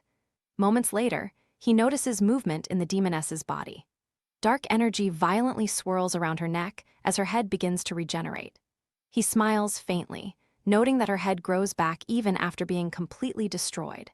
She stares at him with hatred and disbelief, realizing that it is impossible for him to be an ordinary human. But our boy calmly presents himself as nothing more than a simple barbarian. Even though she refuses to accept that answer, her demonic senses detect no aura, magic, or mysticism coming from him at all. Confused, she wonders how such terrifying physical strength can exist without any supernatural power. To test him, she creates a demonic portal behind him. With a wicked smile, she leaps through it at lightning speed and attacks him from behind, confident that his weak human body cannot withstand her. However, her smile freezes instantly when the barbarian drives a crushing, cannonball-like punch into her chest. Dark blood bursts from her mouth, and for the first time, her demonic body feels true pain. She is sent flying through the air, hurled away like a tiny insect caught in a hurricane. A massive hole appears in her chest, and when she crashes into the ground, a small crater forms beneath her. Trembling, she cannot comprehend how a simple punch carries such destructive power. Our boy calmly watches her regenerate once again. While she finally understands the terrifying truth, this strength is not enhanced by aura or magic. It is pure, overwhelming physical power. Cattle grows genuinely curious about the mechanism behind her rapid regeneration. Without hesitation, he stomps the ground with such force that shockwaves crack the rocks around him. In an instant, he launches himself toward her at insane speed. The demon girl barely has time to guard and summons her demonic hammer before he closes the distance. His violent punch lands squarely on her face, smashing her headless body back into the ground once again. Dense dark energy erupts from her neck as her body becomes covered in a thick demonic aura. The barbarian watches in surprise as within seconds, her head regenerates once more, and she rises again, fully restored. He smiles slightly, noticing that her head keeps returning every time it is destroyed, and he wonders if it might be her life source. Asura is furious at the humiliation. She mocks the idea that brute force alone could defeat her, sensing that the barbarian has not even used his full strength yet. Proudly, she declares herself the demoness of gravity and asks how he dares to keep fighting her with only raw power. Our boy stares at her silently for a moment, then calmly says she is not very impressive. Those simple words shatter her demonic pride. Screaming in rage, she unleashes her true power. Dark gravitational energy gathers in her hands, forming a massive black warhammer. She swings it with enough force to crush giant boulders, but he blocks the attack with his bare hand, freezing her in shock as his grip suppresses the hammer's gravity completely. With a single punch, he shatters the weapon and then smashes her head apart for the third time. As she regenerates again, disbelief overwhelms her mind. Her gravity power can compress the weight of castle walls into a single strike, yet an ordinary barbarian with no trace of mystic power has not only stopped it, but destroyed the weapon as well. In rage, she fires a massive beam of dark energy at our boy, convinced it will end him. The barbarian doesn't step back. Instead, he stands firm and punches straight into the beam. His punch collides with the demonic energy, creating a massive explosion of white light. The overwhelming strength completely erases the attack, and the shockwave slams directly into Asura. From a distance, Aqua watches in shock and terror, questioning what she is witnessing. According to legend, this demoness once destroyed an entire kingdom alone.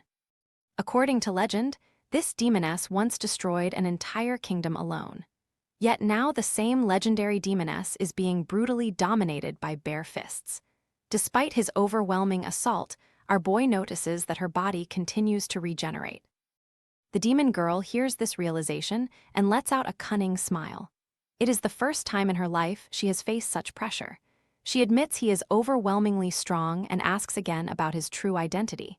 He calmly repeats that he is just an ordinary barbarian. The demon girl knows this is a lie, yet the fear and thrill it brings strangely excite her. She decides to use one final test. Her entire body dissolves into liquid dark energy, slipping out from beneath his feet and rising into the sky. Cattle and Aqua watch in shock as the dark energy gathers into a massive black sphere, tearing apart nearby rocks and pulling debris toward it. From above, the demon girl challenges the barbarian, declaring she will now tear him apart with her full power. She gathers all her energy and prepares her most dangerous attack, shaping dark gravity into countless sharp thorns aimed downward. Despite all this, he doesn't take it seriously. Meanwhile, the Inquisitor knows this is dangerous. She also believes that brute force alone cannot stop this attack, and she needs divine power. With a smile, the demoness unleashes her final command. The demon girl again declares she has poured all of her remaining divine power into the attack, urging him to finish her now. Hearing this, he grips his axe tightly and announces that the fight is over. He swings the axe down in a powerful vertical strike, tearing effortlessly through Ashadire's demonic body. In that instant, she knows she is defeated. Divine light burns her from both inside and outside, and for the first time she screams in genuine agony. Her body soon collapses, lifeless. Cattle walks over calmly and tells her the battle was somewhat entertaining. With her final breaths, the demoness bitterly acknowledges that being sent back to hell in such humiliation is shameful. Still, she sees it not as a total loss, because she has confirmed the existence of a being like him in this world. Before fading away, she asks for his name, and he answers without thinking. Aqua screams in fear and shock, begging him not to reveal it, but it is too late. The demon girl lets out a broken, mad laugh. Using the last of her strength, she opens an invisible communication channel, ordering all demons to engrave the name Cattle the Barbarian into their memories forever. The Inquisitor cries out in desperation as the demoness commands her followers to devour her memories after her death and learn everything about him. With one final insane laugh, she declares that this barbarian now belongs to their world. At that moment, terrifying demonic entities begin invading his consciousness. He stands still, confused, trying to understand what is happening. Within his inner world, massive demonic entities appear like cosmic worms, but his consciousness crushes them effortlessly, as if they are nothing at all. He asks the dying demoness what she has done since he briefly felt something strange enter his body. Frozen in shock, she cannot comprehend why the demonic darkness that should have devoured both his body and soul has no effect on him. Without another word, our boy places his foot on what remains of her body and crushes it completely, destroying her forever. Aqua screams in absolute shock, and the priestess reacts the same way. As the purple barrier created by the demoness's death fades, the barbarian stretches with a faintly satisfied smile and asks the girl if the mission is finally complete. News spreads like wildfire across the Gehenta kingdom, especially in the quiet region of Barkin, where contact with a village was suddenly lost. Rumors claim that a terrifying demoness attacked the area. Soon, newspapers print the name of Demoness Ashadire, identifying her as the cause of the disaster. The ruler of the territory sits in his office, overwhelmed by sadness and shock, wondering how such a horrific crisis could strike an area. However, he still believes there is a silver lining since the Sun God Inquisitor managed to temporarily force the demoness to retreat, buying time for them to breathe and plan their next move. The scene shifts back to our boy as he mentions that the territory seems shaken by what happened. With her eyes still closed, the Inquisitor replies that it was expected since it is quite a big issue. Then she suddenly gets up and prepares to leave. Watching her, he suggests that she rest a bit more since her body is still healing. However, the girl insists that she cannot stay, as she must return to the Holy Land and report everything that happened. Cattle understands and respects her decision. Without looking at him, she softly calls his name, which confuses him a bit. Bowing deeply, she expresses heartfelt gratitude, admitting that without him she would have remained trapped by the demoness. Our boy nods and gently replies that he only did what anyone would do for a friend. He asks whether this means they are friends now. The girl is slightly surprised that a barbarian and a sun god inquisitor could be friends. She reminds him that she belongs to a holy order and seriously asks if he truly still wants her friendship. He wonders if there is any reason they cannot be friends, and after a moment she admits there is no reason at all. Hearing this, he smiles and announces that they are friends. She returns a small smile. He then admits he is curious about something.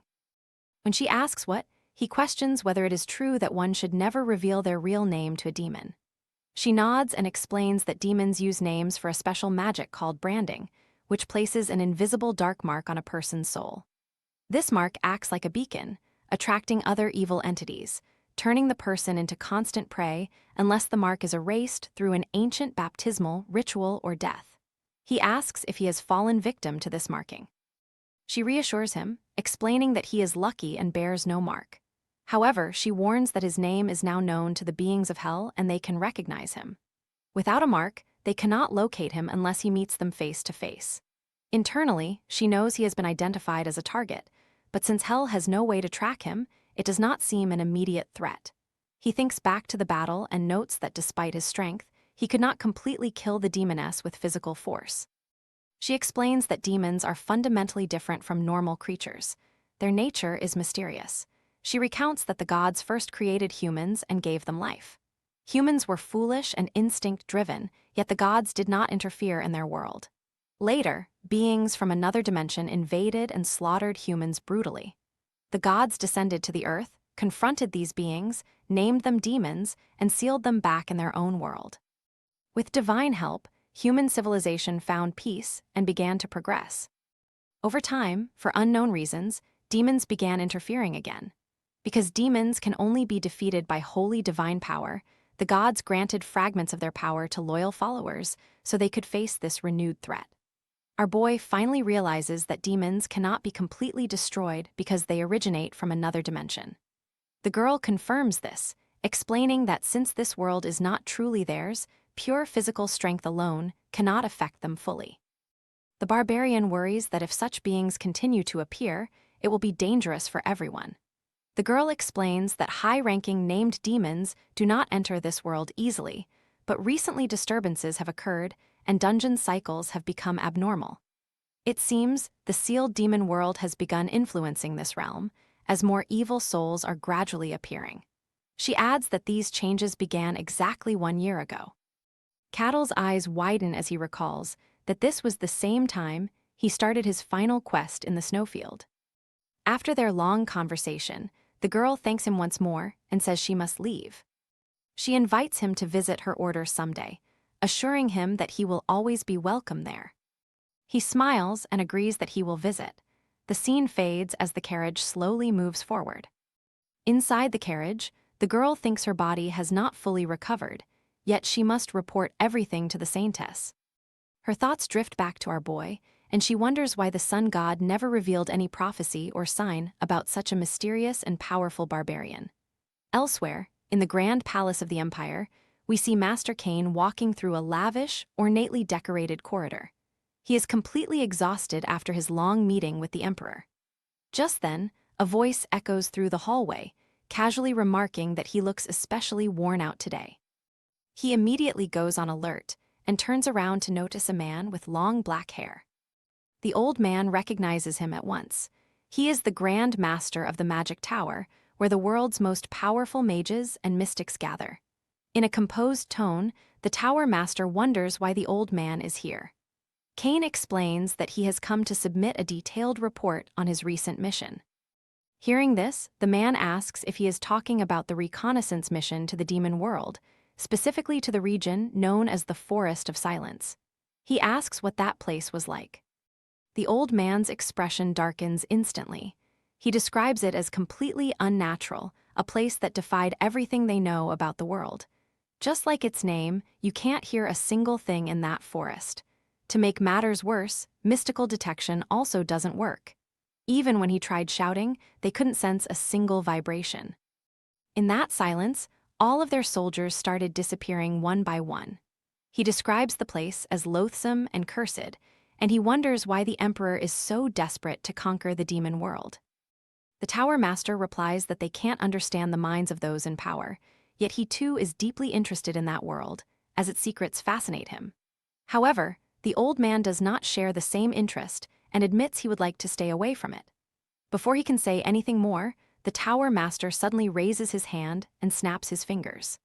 A glowing magic circle forms on the floor, and in an instant both of their bodies dissolve into light and vanish. The next moment, they stand in a vast, star-filled space.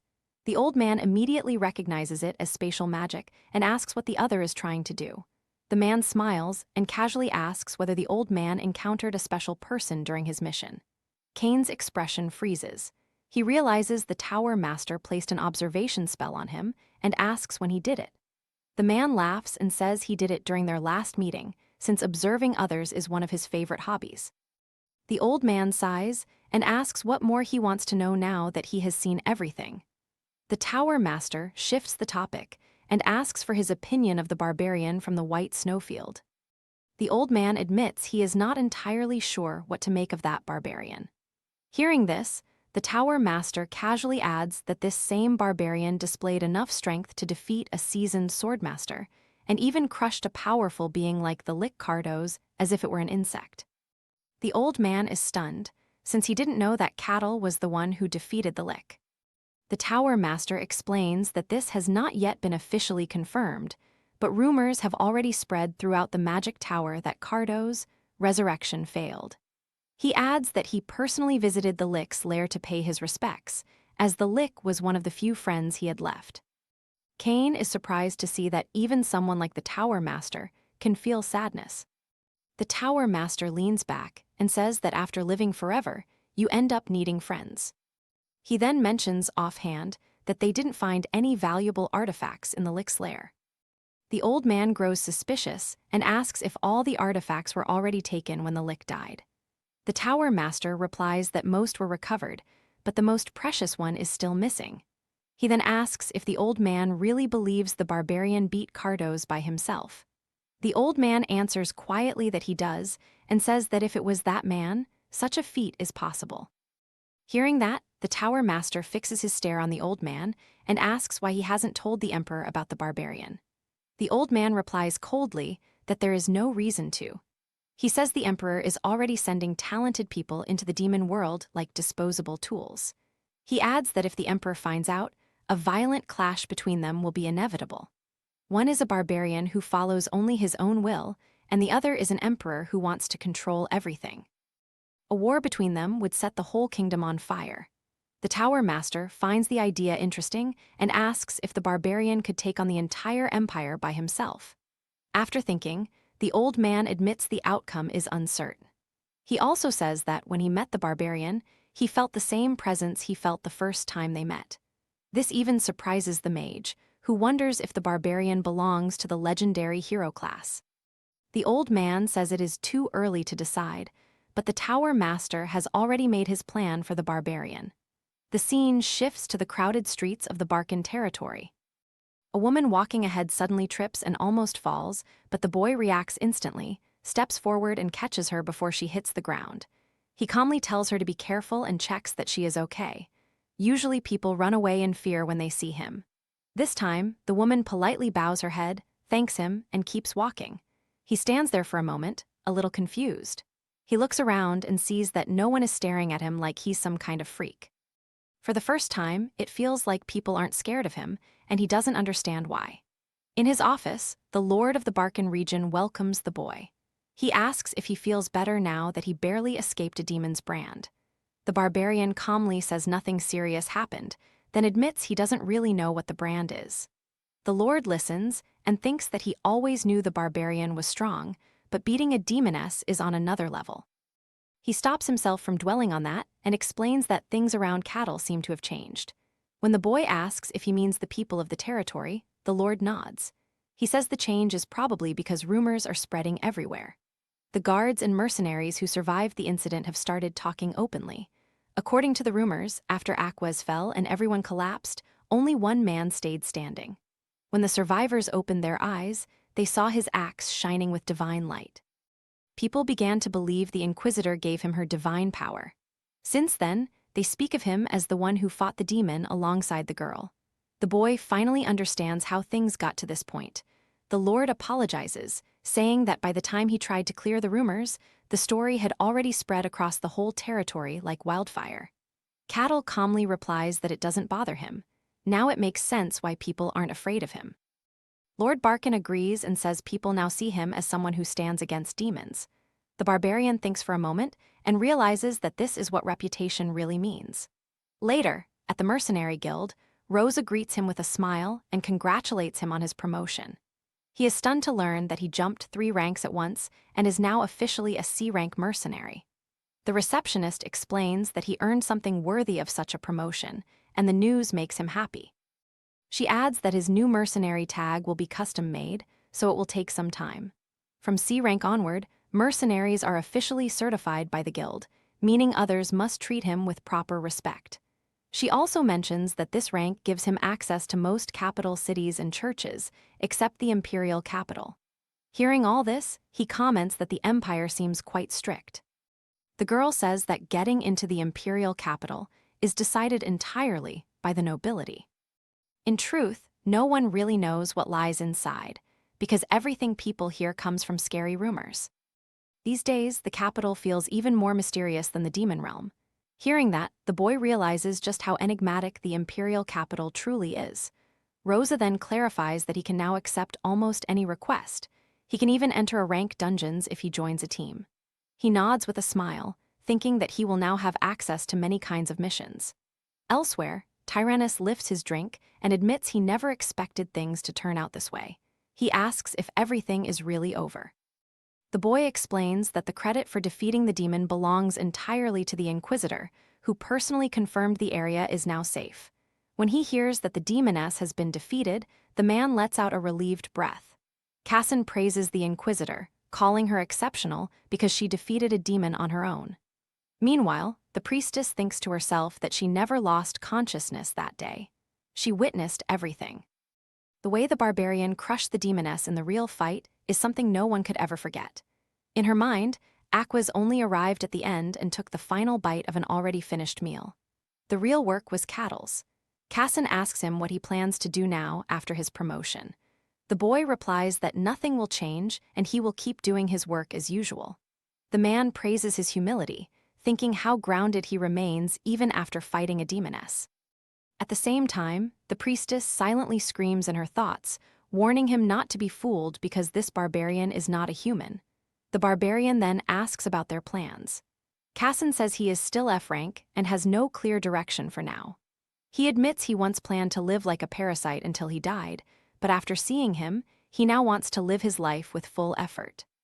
Hearing this, Tyrannus mocks him, joking that he is only realizing this now, and asks what else one could expect from a thief. The two glare at each other, and the boy turns to the priestess to ask about her plans. She replies that she will continue to follow Lady Colossia's will, as always. He remembers something he heard from the Inquisitor that Colossia's servants are currently on break and only high-ranking members are active. The priestess is startled and quickly composes herself, claiming the Inquisitor must be mistaken and that she is just an ordinary priestess. The boy says he will take her word for it. However, the girl can't help but panic, wondering if he already knows everything and is just toying with her. Late at night, the Mercenary Guild is almost empty. Rosa is packing up, getting ready to go home, when the door opens and a stranger walks in. Wearing a hood, the man says he wants to submit a request. She looks at him with tired eyes, already thinking about overtime, and asks what kind of request it is. The man explains that it is an escort mission for 2 people, himself and a young girl. Rosa begins writing down the details and asks for the destination. When the man says the capital city of the Danian kingdom, she freezes in shock. An escort mission to such a distant capital from a remote region like Barson is extremely unusual. She studies the man carefully and senses that something is off. Even though she finds him suspicious, she tentatively accepts the request and asks him to show identification. The man hesitates briefly before placing a metal card on the table. Rosa sees it and understands it is a mercenary guild token, something not easily obtained. She verifies his identity and asks for the commission fee. The man mysteriously pulls out a coin and says he will use that as payment. When she examines it closely, she realizes it is a pure gold coin, but the amount is only enough to hire 1 person. The man is left stunned and cannot respond. She explains that a mercenary must stay with them for the entire journey, and the Danian kingdom is extremely far away. The risk is high, and the journey could take nearly a month, so the cost reflects that. The man pleads, asking if anything can be done because he needs at least 2 guards. Rosa explains that it is possible, but the mercenaries would be of much lower rank. She adds that if he wants reliable guard, he should hire at least D-rank mercenaries. The man changes his stance, saying he needs someone skilled. Hearing this, she repeats that the fair price only covers 1 person. When he asks again if there is no other way, Rosa wonders internally why he is so desperate. In a strict tone, she says it is already difficult to find anyone willing to take an escort mission from such a remote region, but she will try. The man sighs heavily and leaves the matter in her hands. After he leaves, she inspects the gold coin more closely. It is small but made of pure gold, and its surface has been carefully filed to hide its origin. This tells her that the request may bring trouble. The scene shifts to night at a tavern. The same man knocks on the door of a private room. From inside, a young woman with golden hair asks who it is. The man introduces himself as Aaron and says he is her loyal servant. Hearing this, she opens the door and lets him in. The young woman is Aline. Inside the room, she anxiously asks how things went. Aaron explains that the guild accepted the request. She exhales in relief and asks how many people they managed to hire. Aaron hesitates before admitting they could only afford 1 mercenary, and this makes her a bit worried. He apologizes, explaining they did not have enough money. Even though the girl thinks it is not his fault, Aaron feels he messed up by getting scammed. Both of them look at each other with teary eyes and start crying so loudly that a neighbor shouts at them to keep quiet. They exchange helpless looks, realizing they cannot even cry in peace. Aline then asks how long it will take, and Aaron admits he does not know, as finding someone reliable may take time. She accepts this and thanks him for his efforts. Time passes, and the scene shifts to the following night. The girl stands anxiously while Aaron feels ashamed of himself since he still couldn't find a guard. They are running low on food supplies too, and he thinks it's all his fault. Once again, she reassures him that it is not his fault. Running out of ideas, the man suggests telling the territory's lord about their situation, but the girl immediately refuses. She insists that no one can be trusted, and that even hiring a bodyguard is already a huge risk. The girl reminds him why they were forced to flee their kingdom, and how they never know who is truly a friend and who is an enemy. Even after all this time, no news has arrived from their homeland. The man apologizes, admitting he has grown weak-hearted. The girl then wonders whether the Danian kingdom is really safe. The man answers confidently, believing the kingdom will protect them. He recalls how the king of Danian once swore an oath when the princess was born, and adds that these people may even help them take revenge one day. He strongly believes the princess must survive, because if she is lost, their kingdom will truly be finished. The princess is still not convinced about the guard and wonders if they can really trust just a single mercenary. The man reassures her, explaining that they paid in gold and the guild will surely send someone reliable. Hearing this, she begins to imagine who their guard might be and secretly hopes it will be a handsome, knight-like mercenary. Elsewhere, the boy sits alone in his room, feeling bored because he has nothing to do. His thoughts drift to his old friends who once stood beside him in the white snowfield, the ones who never left his side. Knowing them, he believes they are still the same. Suddenly, another thought strikes him, and he wonders whether his mission is finally over. Ever since he woke up in the white snow field, the mission window has always followed him. At first, he thought it was just a dream, but the cold and the monsters quickly proved that everything was real. His first mission was simply to survive for a week, and in that frozen land, the mission window felt like a guide. However, after leaving the snowfield, no new missions appeared. Now that everything is calm, he is getting bored. It makes him wonder if the system missions are limited only to the white snowfield. Although he is unsure, he feels grateful to the system and decides to enjoy this world his own way. The next day, the scene shifts to the Mercenary Guild, where Rosa hands him a new request. When he asks about the type of mission, she explains it is an escort request. The journey will take several days, and all travel preparations are the mercenary's responsibility. Hearing this, Cattle says it will require serious effort. The girl agrees, but adds that the pay is also high. However, it seems too shady to be just a simple mission. Just as she is about to tell him he can decline, he cuts her off and admits that the suspicion is exactly what makes it interesting. As the Barbarian reviews the details again, the destination name catches his attention. He remembers hearing it before from a girl named Milna of the Akasha family. She is the same girl he met in the snowy plains who told him he would be welcomed there. Realizing this is a perfect opportunity, Cattle decides to accept the request. At that moment, a bright blue system window suddenly appears before him. He freezes in shock as quest number 785 displays, stating that the objective is to escort the client to the Danian kingdom. He stands there in disbelief, wondering why the mission window appeared again after so long. From the reception desk, Rosa notices his strange reaction and calls out to him in concern. The scene shifts to the princess, who rushes toward the door after hearing hurried footsteps. As soon as she opens the door, the old man enters in a hurry, panting. This makes her anxious, and she asks if the trackers have found them, but Aren quickly explains that the request is accepted. She feels confused until he excitedly explains that the only C-rank mercenary in the region has agreed to take the job. This makes her relieved and her eyes light up. The old man assures her it is true and mentions that the meeting is scheduled for the next day. He encourages her to rest, and she happily agrees. Back with Cattle, he stares silently at the mission window still floating before him. He keeps wondering why the system has activated again after such a long time. As he continues thinking, a realization dawns on him. Perhaps the missions are not limited to the white snow field after all. Then, with a serious expression, he considers that something deeper may be at work behind the system. Outside the Mercenary Guild, a thunderstorm begins to form. That night, Aline and the old man sit quietly inside the guild building. While waiting, the princess wonders what kind of mercenary will arrive. She imagines sharp features and a body covered in scars. Suddenly, they all hear footsteps and the door opens.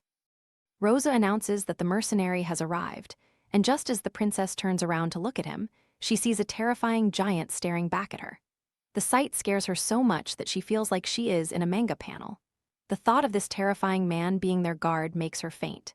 As she collapses, the old man panics and shouts at the boy, asking who he is. Cattle calmly observes the situation and realizes it has been a long time since he has seen someone so terrified.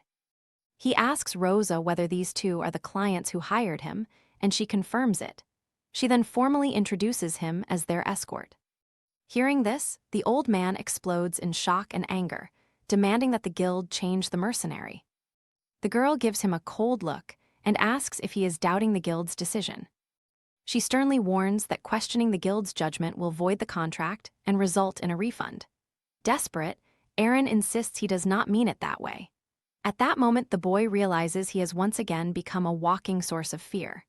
Suddenly, the princess stands up and announces she agrees with the guild's decision. The barbarian is slightly surprised as she steps forward, introduces herself, and says she looks forward to working with him. The scene changes to a forest, and we see the boy walking ahead while the two follow behind. He suddenly stops and mentions they are keeping too much distance and it might be better to walk closer. Both of them look visibly nervous and quickly deny any problem. They laugh awkwardly, and the old man adds that they have not seen anyone suspicious so far. The boy nods, unsure why, but decides that as long as they are comfortable it is fine. He turns forward again and resumes walking, maintaining some distance. The princess watches his back and reflects on how things have finally come to this point. After their meeting at the Mercenary Guild last night, the barbarian told them that from now on they must trust him. He assured them that as long as he was with them, their safety was guaranteed.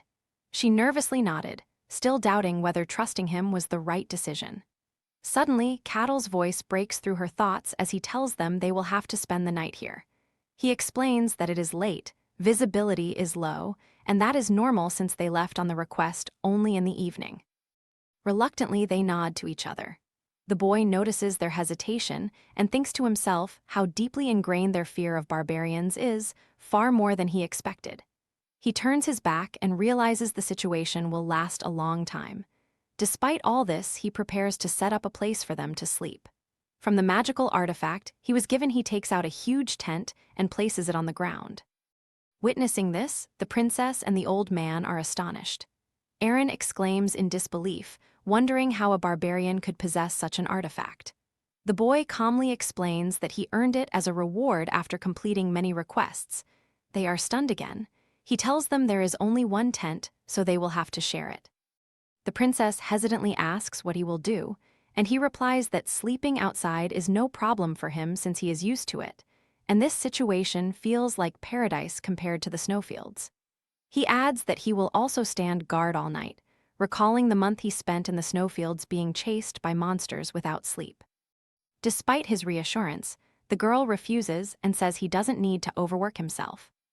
They go back and forth on this for a while until he finally accepts. However, he still regrets it a bit since he was planning on gaining their trust. Meanwhile, the two don't want to sleep carelessly around him because they fear he might kill them in their sleep. The next morning, the princess emerges from the tent feeling exhausted, having slept poorly because of anxiety. She notices the old man is also tired and feels extremely hungry. Seeing her, the barbarian suddenly asks if they are hungry. He comments that it is natural since they haven't had a proper meal and tells them to wait a little while. The princess stares at him in shock as he announces he will cook for them. Moments later, he places oil in a pan over the fire and begins preparing ingredients. Both she and Eren stand dumbfounded, unable to believe a barbarian knows how to cook. Horrified, the old man asks if he learned to cook before, and the boy casually replies that it is just a hobby. He explains that in the snowfields people didn't cook because they ate raw meat and monster blood to survive. Using those same harsh ingredients, he taught himself to cook, despite the danger. He recalls the difficulties of cooking and starting fires in such a hostile environment, yet after countless attempts he succeeded. Now he is confident he can cook anywhere. He finishes preparing a perfect shrimp pasta and presents it to them. Both of them are speechless at the sight. Despite the meal looking perfect, the girl refuses, saying she is fine and doesn't like cooked food. She takes out dried meat instead and insists on eating only that. Following her, the old man quickly agrees to do the same. Seeing this, the boy asks in confusion if they like jerky and comments that he will have to eat alone. The princess wants to eat with him, but she still can't bring herself to trust a barbarian. Days pass, and on the third night of the journey, she tosses and turns in the tent, exhausted and hungry. The old man watches her and worries about her well-being, realizing this harsh journey has gone on 3 days without proper meals. He blames himself internally, thinking how difficult this must be for someone raised with care. The princess gives a faint smile, softly assuring him she is okay, and apologizes for worrying him. He lowers his head in concern, telling her there is no need to apologize. The princess gently asks how he is, noting that he must be tired from standing guard all night. Eren casually says he is fine, joking that old men don't sleep much anyway. As she finally drifts to sleep, he watches over her, thinking he would even sacrifice his life for her safety. The next day, the boy is busy by the fire, grilling meat and fish. They both sit quietly at a distance, eating their raw meat. However, the sight is too much for the princess to bear. Suddenly, she stands and announces she is stepping away for a moment. The barbarian curiously asks if she is going to the restroom. This takes her by surprise, and she calls him rude.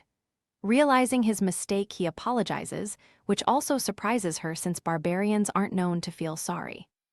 She quietly leaves her spot and walks into the woods, while the other two watch in silence. The old man worries internally for his princess. Noticing him, the boy calmly comments that he knows they don't fully trust him, but he is their escort on this journey. Turning meat on the grill, he reminds them that he is human too and can be hurt emotionally. Eren is stunned by this and lowers his head in shame, acknowledging that he understands. The boy returns to the grill and offers a plate of grilled venison. The old man's eyes widen because it looks like a dish from a five-star restaurant. Hesitant and nervous, he wonders if he should eat it. Meanwhile, the princess sits alone by the stream, feeling miserable. Her hunger is so intense that despite herself, she begins eating the dried meat, feeling pain in her legs from weakness. She feels completely drained, almost on the verge of collapsing, but forces herself to endure. Remembering the old man, she gets up and decides to be stronger for him. However, as she returns, she is shocked by what she sees. The old man and the barbarian are sitting together, eating the meat he had prepared. The old man devours the grilled meat with such intensity that he seems oblivious to everything else. She calls out to him in an intense voice, catching him off guard. Startled, he drops the meat and jumps up in panic, shouting that it is a misunderstanding. Before he can explain, she steps forward and reminds him of their agreement to stay cautious around barbarians and protect one another. Aaron interrupts her thoughts, explaining that this barbarian might not be as dangerous as they initially thought. Hearing this makes her confused. At the same time, the boy speaks up and tells her to calm down for a bit. He deduces that their refusal of his food and the division of the night watch stemmed from their lack of trust in him.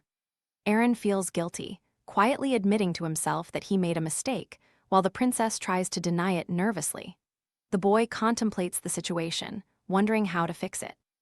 He reflects on the deep prejudice against barbarians in this world, realizing that as a barbarian from the white snow fields, he lacks detailed knowledge of it.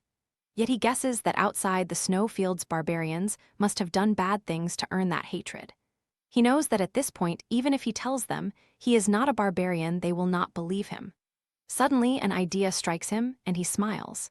He steps forward and announces there is a misunderstanding. As both of them stare at him in confusion, the boy confidently declares that he is not a barbarian.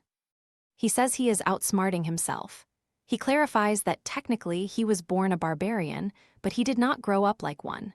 They both are dumbfounded, staring at him in confusion. He recounts that about a week after his birth, his entire tribe was destroyed. An adventurer found him and raised him, though he admits he is making this story up on the spot. He reflects that sometimes a well-timed lie can work like medicine. Essentially, while born a barbarian, he was raised as a civilized man. Hearing this, the princess starts to calm down a bit. Cattle remarks that he knows it is not easy to accept, but he hopes she will gradually see that he is just like them. The boy knows he is talking nonsense, but he wants them to feel sorry for him. As expected, the princess starts to realize how wrong she was to reject his kindness just because they thought he was a barbarian.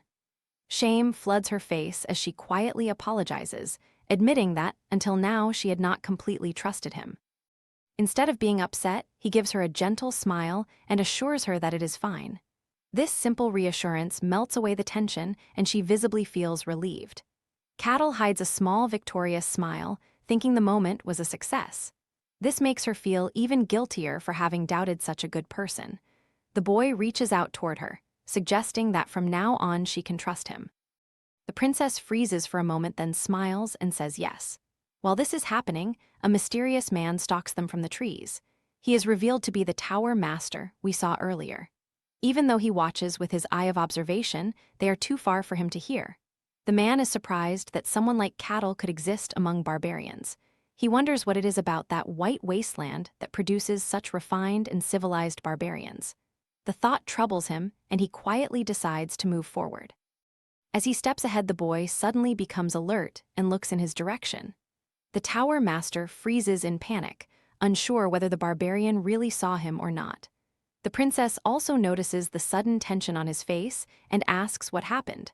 Calmly, he informs her that someone is nearby and tells her to stay put. He moves like a flash and gets on top of the tower master in no time. He appears above him in the air like a fierce hunter. The tower master's eyes widen in shock, and he quickly raises a fire barrier, but it is no use. The barbarian breaks through the barrier, sending debris flying in all directions. The tower master panics inside, screaming that it should not have been possible.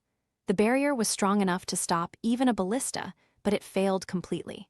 The next moment, we see him pinned to the ground like a criminal. He then asks for his name, and the tower master gives him the name Patrick. Moments later, the barbarian picks him up like a doll and brings him over to the tent. Meanwhile, the poor man wonders if Cain had also been like this. When the princess asks Cattle about the man, he reveals that he was tailing them when he got caught, and now he is claiming to be an admirer. This leaves her even more confused, but the man explains that he has always wanted to be a strong adventurer and looks up to the barbarian as a role model, having seen him help inquisitors fight demons. Of course, these are all lies, and the tower master just wanted to get closer to the barbarian. Hearing his story, the boy clarifies once again if this was the only reason he followed them. The tower master lets out an innocent smile and confirms it, saying he couldn't help himself. Even with all that, our guy knows he can't just walk away because he still isn't sure if it's safe. Then a flash of genius hits him and he cracks a wicked grin. The top mage of the tower, who lives in a lick's body, was pretending to be a regular guy named Patrick just to watch the barbarian. Things didn't go his way, and now he's tied up right in front of our guy. After double-checking the ropes, he says it's time to move. The crew pushes forward along the forest trail, dragging a reluctant Patrick behind. Now he's close enough to study the barbarian up close. He finally gets what Cain was talking about. Cattle moves and hits at a speed and power that can smash magic with pure force. It makes him wonder if the barbarian is actually a hero class. Meanwhile, the princess whispers his name and he stops. He turns and calmly asks if she's ready to spill everything. She gasps, surprised that he already knows the whole story. He tells her it wasn't hard to see they were hiding something. He also says he gets why it's tough to trust a stranger. The princess apologizes and says she wants to tell him everything. After that, he can decide whether he wants to keep going on the mission. Before she can answer, he cuts her off and says someone is nearby. A moment later, they see a group of armored knights emerging from the trees. The princess looks shocked, as if she recognizes them. The knight commander bows and says his name is Lucento Edenhamer. He turns to her and says they've been hunting for her, planning to bring her back to the kingdom. Instead of feeling relieved, the princess looks even more worried. The commander then faces our guy and explains that the person he's protecting is the first princess of the Luton kingdom. Cattle asks why the princess is here, and the commander says she just escaped from the kingdom. Thinking the barbarian is a mercenary, he declares they'll take charge from now on. The princess suddenly objects and refuses to go with him. In a firm voice, she asks who he really is. The commander looks surprised and asks what she means. She clenches her fists and asks again who he is, and this time he tells her his full name.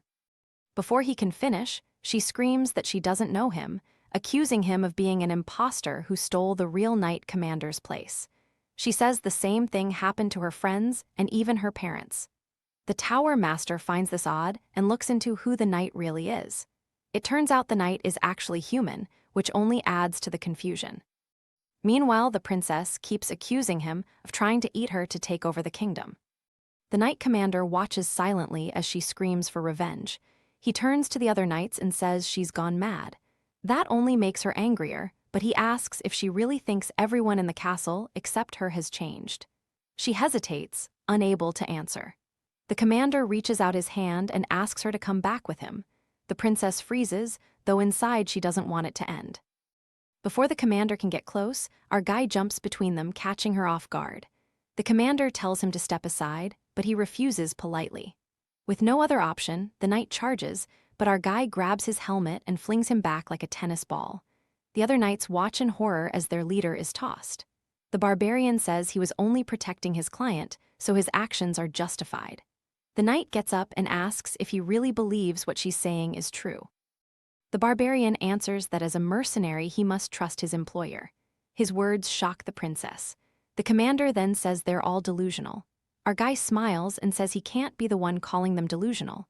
He turns to the princess and says the knights just appeared out of nowhere, like they materialized in the forest. Even the tower master is surprised, having sensed the same odd arrival. Our guy asks the knights how they showed up so suddenly. The commander ignores the question and says they're here for the princess. The barbarian admits they have no answer and says he'll take her to the kingdom of Denian himself. The princess sighs at his words, remembering that even in her own castle, no one believed her. The knight commander sees that talking won't solve anything.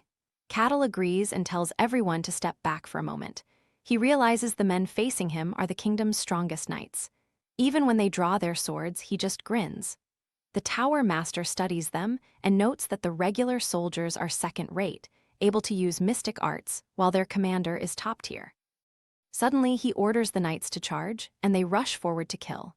Our guy stands like a mountain and starts smashing them with his bare hands. His punches are so powerful they create an area blast that pushes all the knights back. Even after seeing his men fly away, the commander orders the rest to keep charging.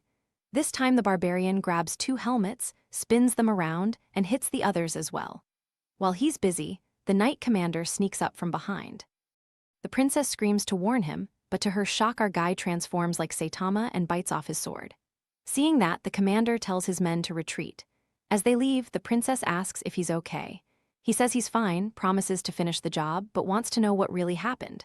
She sighs deeply and agrees to tell everything. Walking back to the tent, the Tower Master thinks about aura.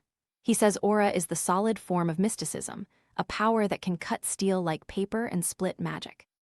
In plain words, nothing should be able to stop aura, but what he just saw broke that belief. A plain barbarian stopped aura with his bare teeth, and his skin didn't get a single scratch. The group finally settles by the fire, while our guy again wonders what really happened. The old man explains that their kingdom was completely replaced by something else. By the time he and the princess noticed something was wrong, the kingdom had already fallen. The barbarian asks if that's why they fled. Aaron says that if they had stayed, they would have been replaced like everyone else. His voice shakes as he adds that this distortion started almost 1 year ago. At that moment, Kettle's face changes. He wonders if it's a coincidence because he remembers hearing something similar from the Inquisitor. On their last mission, she told him that dungeon appearances had become strange and odd beings were showing up in their world. It all began 1 year ago. He didn't think much of it then, but he also heard something odd from a man he met on his last quest in the snowfield. The old man interrupts his thoughts and continues his story. After sensing something was wrong, he and the princess asked the court mages to investigate, but they never found a cause. The only thing that changed were the people. When Kettle asks how they even knew something was off, the old man looks down and says it's hard to explain. But everything about those people felt unbearable even though they acted and talked the same. Hearing that, our guy asks if it was just intuition. The old man says he also struggled to believe the princess at first. Then he started experiencing it himself. His job was to manage the castle servants. One of them was a shy girl named Cassie. She was scared of ghost stories, but eventually she stopped reacting to them. At first he thought that was normal, outgrowing fear, but something changed his mind. Cassie was in charge of the statues and was afraid they might fall and crush her. One day, a statue actually fell toward her. She barely dodged it, but she only worried about being punished. In that moment, he realized the girl before him wasn't the same Cassie. Even though her behavior seemed unchanged, he could tell she was a different person. He tested other castle staff and found most of them had already changed like her. That's why they fled, fearing they might become like them. Our guy still wonders why they head to the Danian kingdom when other safe places exist. The princess explains that the king of Danian can issue a human declaration. Long ago, humans lived with other beings, but one man wanted a kingdom just for humans. He prayed to an unknown god, gaining the power to tell humans from non-humans. That man founded the Danian kingdom. Those with his blood can tell if someone is human or not. Our guy smiles, realizing that such power really exists. He thinks they'll use it to get solid proof and says it's a good idea. The princess looks at him and asks if he's okay with it, and he assures her nothing will change about their deal. She thanks him sincerely and promises to give him anything he asks after the mission. The barbarian just smiles and says he's looking forward to it. The old man reacts very differently. Later, as they both fall asleep, our guy sits with the Tower Master, who asks if he truly believes the princess. He admits he isn't sure, but it's still possible. The Tower Master reveals that the knights he fought were indeed human, which he already knew. He also says that this has made an entire nation his enemy. Even if the princess tells the truth, he could get in trouble just for getting involved. He wonders if he really took the contract only to be their escort. After a pause, our guy stands and admits he isn't here just for the escort job. He says the story is too good to miss. The Tower Master starts sweating, realizing this whole thing is just a game for the beast.